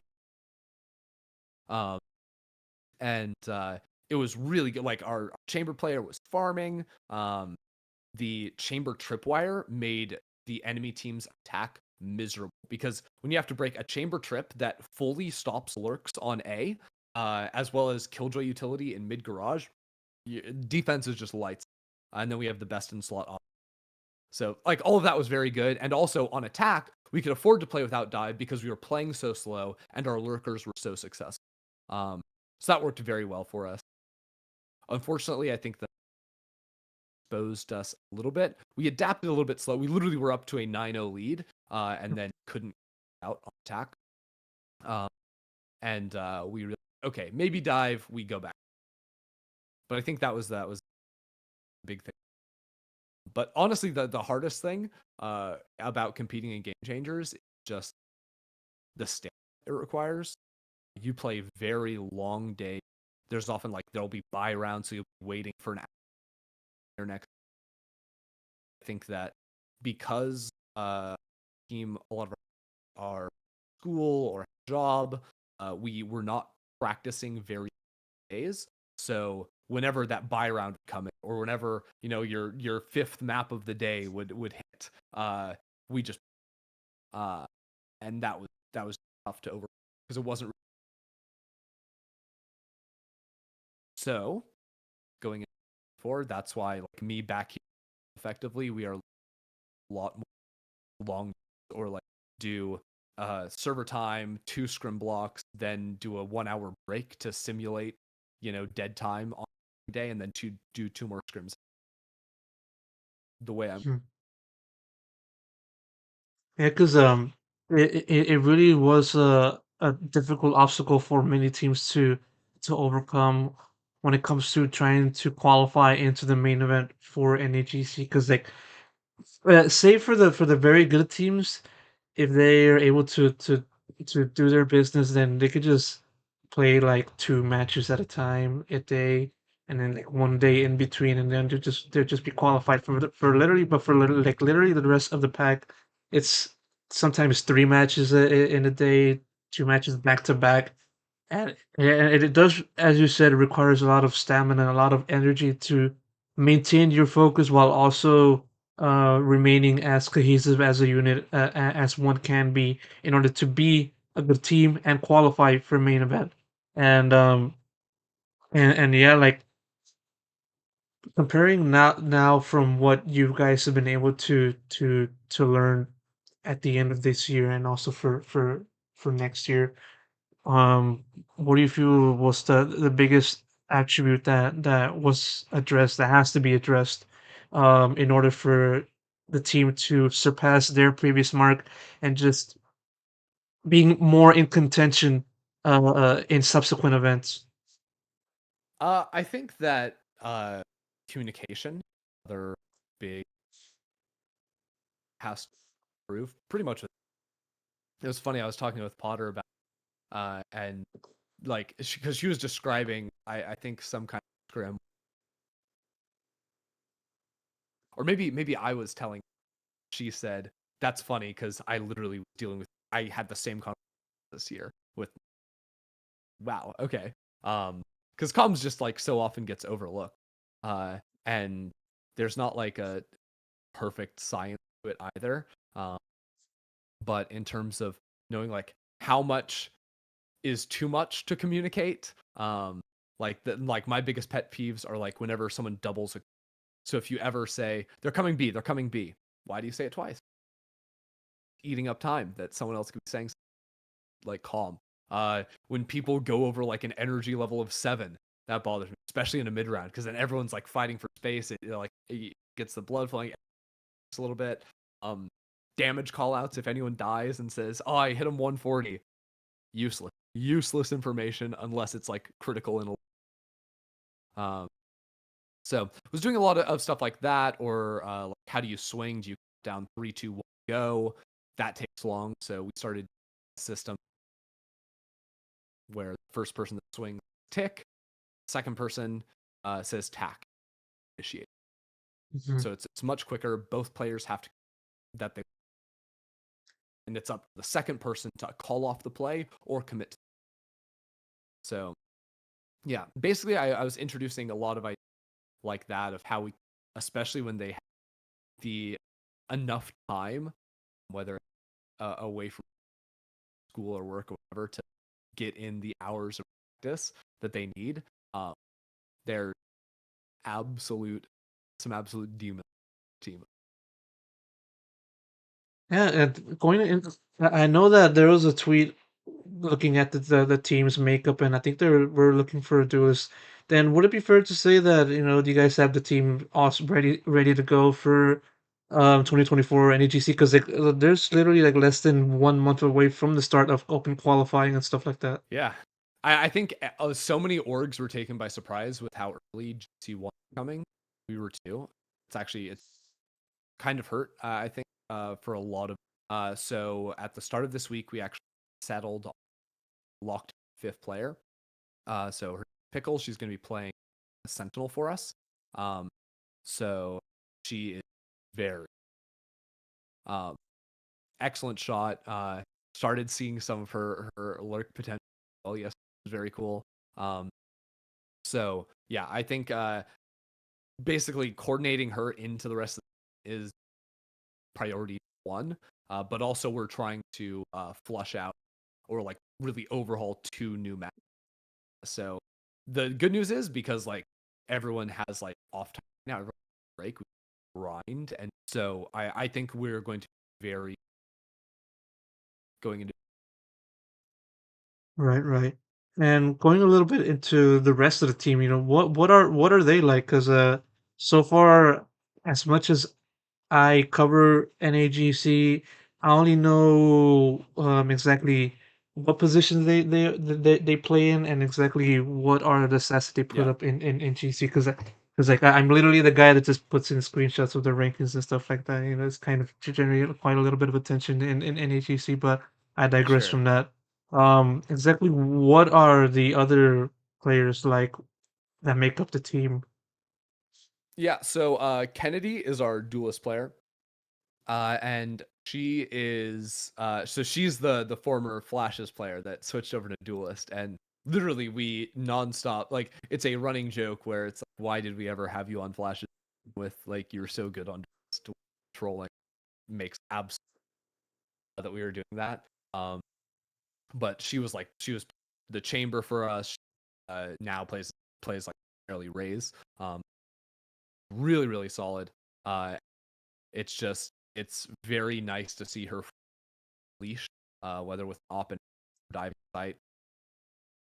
Um, Cal is our scout player or our, like our sky player, our Sova player, our player, and they are a I don't quite know how to say this, but they are the best Guardian player I've ever seen in my life. Uh, I don't know, like their headshot percentage is ridiculous. If you ever see them in a like 1v situation and the enemy team is giving ones, it is a guaranteed round. Uh, then you have Alice, who is our most recent addition before pick. So we got her right before 3 to play smokes for us and actually move sister art, which was really nice because she puts a lot of time theoretically. So like we talk about like team comps with her. She is always the person in the room when like me and Arya are convinced on one idea. She will always bring in the different opinion. Good conversation because I definitely know that me and Arya so similarly at times. Like we need that perspective, and she is very vocal on that front, which is very good to because the rest of the team they're they'll play like you tell them to do anything and the rest of the team they'll do whatever. Alice will is always ready to say yeah but actually I don't think this worked or what about this. That is and then Arya is the brains of the operation. So if you look at her VL, it might not be fully accurate because not everything is tracked, but she's played almost every agent on our team. Crazy. So she used to be primary smoke. Now she plays a lot of flashes, but like she was playing the harbor on our Haven. Now she'll play the Omen on other maps, or she played a lot of Omen in the past.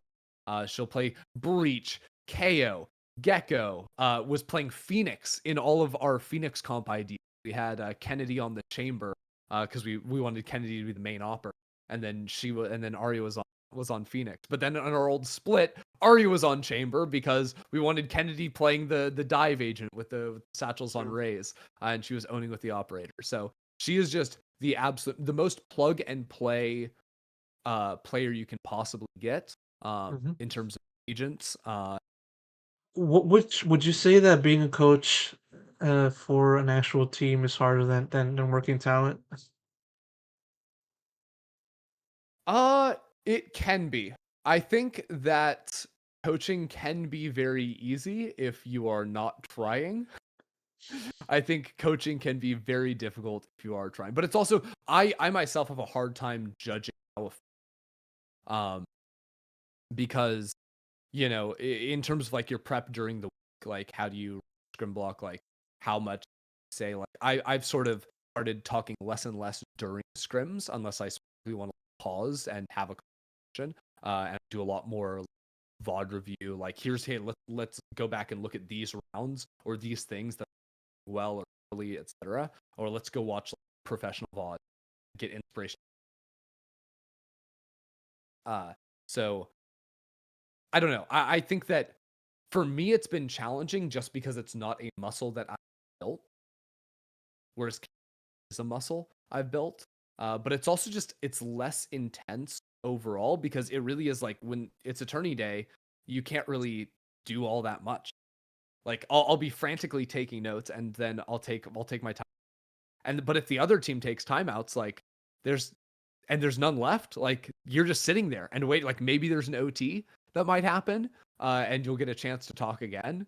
But I would say it's more work outside of the game than casting. Although casting can be per. I do more VOD. Is there a future for you to pursue coaching in the future? We'll see. Honestly, I would be very interested. I like Teddy Tactics, not work by any means. So, but for me personally, I think that this year for me is the real trial because last year like I was saying, I was coaching, but I wasn't able to fully in it all the. I was like the absentee parent of coaching. I would like come in here and there, sprinkle in my ideas that I hoped would help, and then like in the grind before GC3, I was very involved. But then after that, it was tougher with my move. But yeah, I want to see how far I can get with tactics here, and maybe there's a future like to an org, whether GC or I don't think like I mean who knows, I don't know how many VCT main stage orgs are willing to take it right off the rip, but hopefully Teddy Tactics well, and I've really enjoyed competing, so I would be very happy to heavy coaching role, maybe something that looked more like Potter where do casting, but yeah. Maybe end up winning the world championship of your circuit, Yeah, okay, as well. I won't pretend that that's coming anytime soon, but I mean, like any story can be written in a way that it would then lead to a world champion. Because part of remember started out with a pretty not well regarded EG squad until they made that switch for Demon One, and then they went guns blazing literally up until the very end, where they ended up on top of the mountain. I don't know. Maybe you just need your to find your own Demon One in the GC scene, or maybe that you already there already is one in Floresta, so maybe you just have to poach her from SR to your team. So I mean, like, something like that. who knows? Who knows? Who knows, indeed. And with that said, I want to pivot a little bit and pivot a little bit just to wrap up this conversation, this final part of this whole interview that I have with you. And I want to cover your past a little bit specifically on your high school days. You mentioned you did a little bit of of of of instruments and you played it in the marching band, but Mhm. I've also digged a little bit deeper besides that in what you've done in your high school. Does baseball ring a bell to you? Yes, it does. What about pitching and catching? Does that ring a bell as well? Pitching primarily. Yes. Yes. Uh, do you have a question, or do you just want me to go? Because No, I can tell you stories. oh, of course. But start off with that. You were a pitcher primarily for your high school in West Yeah. Ranch in California, and also for a time you also were playing as a catcher as well. Correct me if I'm wrong, of course. If you want to I correct me did a on that. few. So I played some first base, some third base. I did some catching, especially freshman. Uh, played a slight bit of outfield, but it was primarily like pitching is what I. Yeah, mostly, basically a utility player, and mostly pitching, mostly pitching. All right, then talk to me about those days in playing baseball. And were you a part of a team that was contending for a state title and stuff like that? Yeah. So my senior year, we made it to the top four. So had we won our final, we would have actually played in Dodger Stadium, for the state championship. Um, the game went to extra innings. Um, I think it was so in high school you play 7 inning game. So we ended up losing in the that was uh, but that was for me at least. I peaked my sophomore year. So um, basically the what happened was my freshman year I was pitcher freshman team, and then sophomore year I got called up to the varsity squad, top to play to pitch because the main starting pitcher hurt himself. I forget if he hurt his back or his arm, but his name was Jake Bird. Um, if you look up the name Jake Bird, you might recognize it now, as he is a pitcher in the MLB. Played for UCLA as well for a little bit. I think he went to the Rockies first. Um, but yeah, that's who I replaced the entire season, basically. And that was his senior year, that he lost the majority of. But I I actually, so this is I will only brag because I immediately became terrible after that, and there was no future. But I like my favorite bits from that were um I ended up being like the main starter for the team through the actual season itself. um I got our rival school was called Valencia, and their coach, we hated them, absolutely hated them. There was like, Mhm. I think there was like, uh, they were like known cheaters or heavily accused of cheating, like corking the bat so they could hit it harder. Um, and their coach was a scumbag. And Mm. I remember I got the win versus them. Um, and the next morning, the police or the FBI showed up and arrested him at his house, the coach of the other team. He'd been like basically laundering money or stealing money from the players and the parents. So that's my fun story number one. That's My wild. other fun story is, and I wish I could remember the kid's name. He's also an MLB player now, but he was at another one of our top rivals, Hart. Um, he was a senior then. And he was their shortstop. And he was the best player. He was dominating. And I struck him out 3 times in a row in one game. That was fun. Unfortunately, didn't win that game because I got pulled in the last inning. They took me out. Even though I think it was, I'd been throwing a no hitter up until the last inning, and then I gave up. I think there was an error and then a double and a run scored, so Hmm. they pulled me out of the game. And then the next two pitchers that came to replace me, the kid I struck out 3 times got a walk-off home run to finish the game. So that was traumatizing. uh, but But I yeah, mean so I was pretty that's good. that's not your fault though. Like that, those kinds of mistakes happens in baseball, in which the pitcher does everything they can, and then once they give off a little slip up, then it's game over, and stuff Yeah. like that happen. It happens all the time, specifically in Major League. But also, I was looking up Big Bird's stats, and he turned out to be a pretty decent bullpen pitcher for the Rockies. And yeah, Yeah. shout out to Jake Bird, if if there's any way for him to watch this interview. And yeah, the whole interesting part about the whole opposing coach getting arrested, uh, I can say that I had a similar, not to the extent that you experienced about the coach getting arrested, but back in my college days, I was covering the men's basketball team and like Texas Southern University specifically, and you know, in the first half of the year, you'd have the team playing mostly outside of the school and just trying to get money and just playing with the big teams, Mhm. and very rarely would they be able to play within the actual campus and just play in front of the home crowd before the actual start of conference play and stuff like that. Um, I missed one of those rare home games during the first half of the season. We played a team called, I think it was University of Texas in Rio Grande Valley. I can't remember the exact name of the university, but we played them. We went the distance. We literally ended on a last second baseline jump shot, which was made by Mm. us at TSU, my team. Okay. So they ended up winning. I didn't play, of course. I mean, look at me.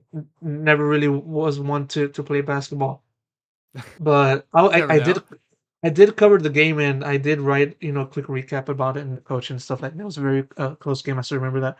The day after, literally the day after, the news came out that the opposing coaches, the opposing team's coach, actually passed away. Like probably had a heart attack or something Oh like that. wow. And it's pretty wild to think about. Literally he looked fine the night before, and I was there, and then the day after he just passed away. Just crazy stuff that happened within sports. Um, do you remember sticking back to the baseball thing? You were number 17, right? I was. Yes, yes. Is there any significance behind number 17? Uh I just like the number, and it's probably mostly due to the fact that I think my older sister, so not the Valorant, but her favorite number growing up, I remember I I wanted to be like her, but I couldn't really do 27, so 7. All right. Uh, s- and still with the high school thing, you were a drum major and also like a visual technician because you did quite a It lot of was. things. You did quite a lot of things in high school. So talk to me about that. What were those experiences like? Yeah, so I was I played in band trumpet growing up, fourth. Uh I fell in love with marching band, which in Southern California is competitive. A lot of people might know it from that's not really a thing. We do shows. Again, you might think of a field show and think of like a game of a football game where they on the field. Um, Southern California marching are very similar to uh, where it is way more of a performance. So it's more like you're watching a ballad. Like there's a group called Color Guard, which are dancers with that will throw sabers and rifles and flags in the air, do a bunch of tricks. You're dressed up in some kind of the shows we had. Like my first year, our show was called Samurai. Huge like battle at the front, where one of the gets killed. Then we did like the heist, and it's all about stealing a dime. Um, so yeah, there would be it was just very intense, very competitive. Um, we ended up winning freshman year. No, we got second. But like Southern California, that is hyper super fun. And I ended up my last drum mate, the person at the front. Nothing to do with the drums. Ignore that part. It's literally like the person in charge of keeping. That was literally me. I enjoyed that, and that's where like my good friend also the people that introduced me to League of Legends. Thanks, band, for League of Legends. Oh, for real, thank you so much. And without him, we wouldn't be able to sit right here and just talk about your life and stuff like that. But quite an interesting road, looking at you to go from startup baseball player in high school, maybe a little bit before that, to now where you're casting one of the biggest games in esports today, globally, so to speak. Um, just to sort of two more questions before we wrap it up. First one, right now, when you look at your life and you look at the things that you've gone through and the many adjustments that you had to make in order to be the kind of person that you are right now, um, what would that one thing be, and what made it stand out as such? Uh, could you rephrase the question? Do you mean like one thing about me that allowed me to get here, or Yes, that one. That one was okay, I was trying to imply. yeah, okay. Um, it's a great question. I have maybe two answers or two possibles apart from uh there's definitely luck and timing very much on my side. Um but I would say my flexibility is number one, like in terms of I feel like I can do like any role on a broadcast like in front of the moment. So like actually in terms of profession, like I'm incredibly flexible. But also I feel like I was very quick to adapt. Like literally when I went from being I want to be a pro player and I was no, that doesn't make sense. That won't happen. Like that won't happen quickly. Coaching also not gonna happen. Casting instantly works out. Like that's something that I can latch onto and pursue. So I think I'm good at identifying the things I'm good at and so have a future in, I suppose. And then actually, the other one I would say, which I would never have described myself this way before, but my first boss at Riot when I was on playtest team uh, told me that I had grit. I feel like that's a good way to describe me in the sense of I can 100% dedicate myself to one and grind it out. So when that was I mean, the first thing that was when I was 9 years old, learning how to solve a Rubik. Like I learned it randomly one day, and then in less than a year, I was at competitions. My best time was 13 seconds, which isn't that impressive nowadays, but that was impressive to me back then. And like I made like a whole big thing out of YouTube channel. I was selling Rubik's cubes at school, flipping them for an insane profit. Um, Crazy.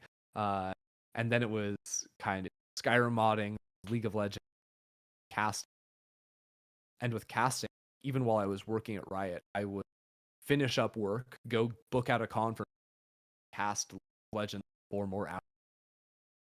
I did a ton of casting that wasn't even actual.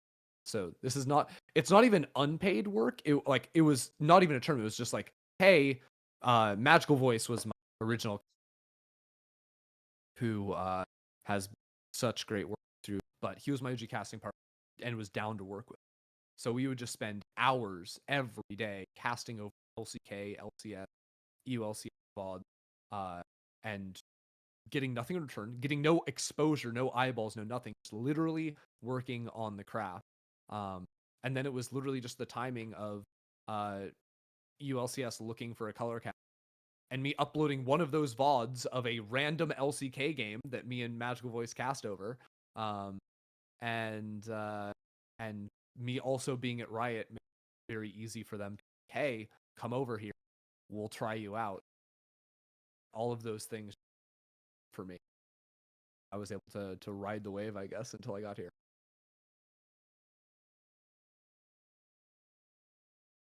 And one more question: Mm-hmm. what would, if there's a way for you to leave a mark and with what you've done with your work, and how that would affect people, fans, viewers, stuff of that nature? What kind of mark would you like to leave? Uh, Honestly, I would just love to overhaul the entire way broadcasts look. Like, in sense of fashion, like Valorant's doing a pretty good job. We can do more. Uh, but I also just think that I hate the traditional sports broadcast model. Like, I would love to be able to run not even an analyst desk. Like, I think a pre-show should be way more podcast format.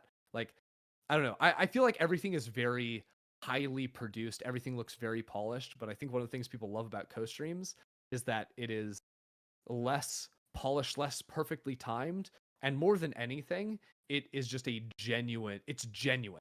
That's why I like co-stream. And I think that's why people uh is that they know that the like because Tara can say whatever he wants, you know? And he can have a good time. It's different. Like in League of Legends, co-streams are much more about like, oh, I watch this co-stream because this person that I watch, I have more respect for as an over the main talent. Or that's what I feel a large form of the opinions is, which I think is like, okay, sure, style of League of Legends, that's the way personalities have. Um, but I think the what I see as the big problem in all esports is the broadcasts don't seem genuine because everything is polished. And then even when I'm on a show, I can't be genuine because I have to hit this timing or talk about the videotape that just rolls up instead Mm-hmm. of being able to go on a tangent that I want to. You know, I want to be able to like hang out with friends. So Mm-hmm. I would love to be able to run a show. Like my dream show is literally this. If I'm on an analyst, it is me and Mimi sitting on a couch somewhere, and like people can kind of filter in as they want. Maybe we have like a special guest that pops in, and we just talk. And it's just like an hour before the actual Valorant show begins, and we have Twitch chat open so we can interact with Twitch. It's literally just a like honest streamer experience. And I think that if we were able to get into a place where also casters didn't have to, me and Mimi literally we joke about whenever we dip into caster because we hate it. Because instead of like how we're talking right now, it would be like, and now if what I really want is that on the analyst desk, if we could have humor and fun and excitement and we can have all those things, that's caster. And it's just like, I don't even sound like a real person anymore. I don't Mm-hmm. like I just sound like I'm like a weird caricature. So I would love to be able to make some kind of show that is a combination of a very relaxed, sit down, watch the game, low stakes setting, and then intersperse that with um, either like live like improv comedy bits or like I'd love to like actual pre-produced like bit with players, whether that's things like I think Between Two Irons is a great format. Um, I'd love to replicate Between Two Irons, at least the update, those sorts of things, but also write just bits or skits that we play with pro players because I think people love to see pro players in that kind of setting. That's my format. I would even like regular season if casting didn't really exist. Like casting exists, but in the sense of um uh like we don't have to throw to the it's like the same people that you start the show with, or like Mm-hmm. maybe you bring in one more person, or you can rotate people out during very much beyond the summit style. Like I just love that flow. So I'd love to experiment with all those things. Honestly, just engage with fans, whether that's like reading Twitch chat is what I like to do. Um, just I don't know. And hopefully you're able to make those things and just get them off of the floor and just have them rolling from now into the future. Andrew, thank you so much for taking the time and just answering all of my questions. Do you have any final words, final shout outs to give for anyone that you have in mind? Uh, Shout out to good question. Uh, Shout out to Blumenthal in Berlin, the best brunch place on the planet. If you want some wonderful vegan dishes, Blumenthal is the place to go. I basically lived there all of this year, and if Ava is working there, say hi, and I hope she enjoyed the banter. There you go. All right then. All right then. That's a good way to end this conversation. Really appreciate it, Ender.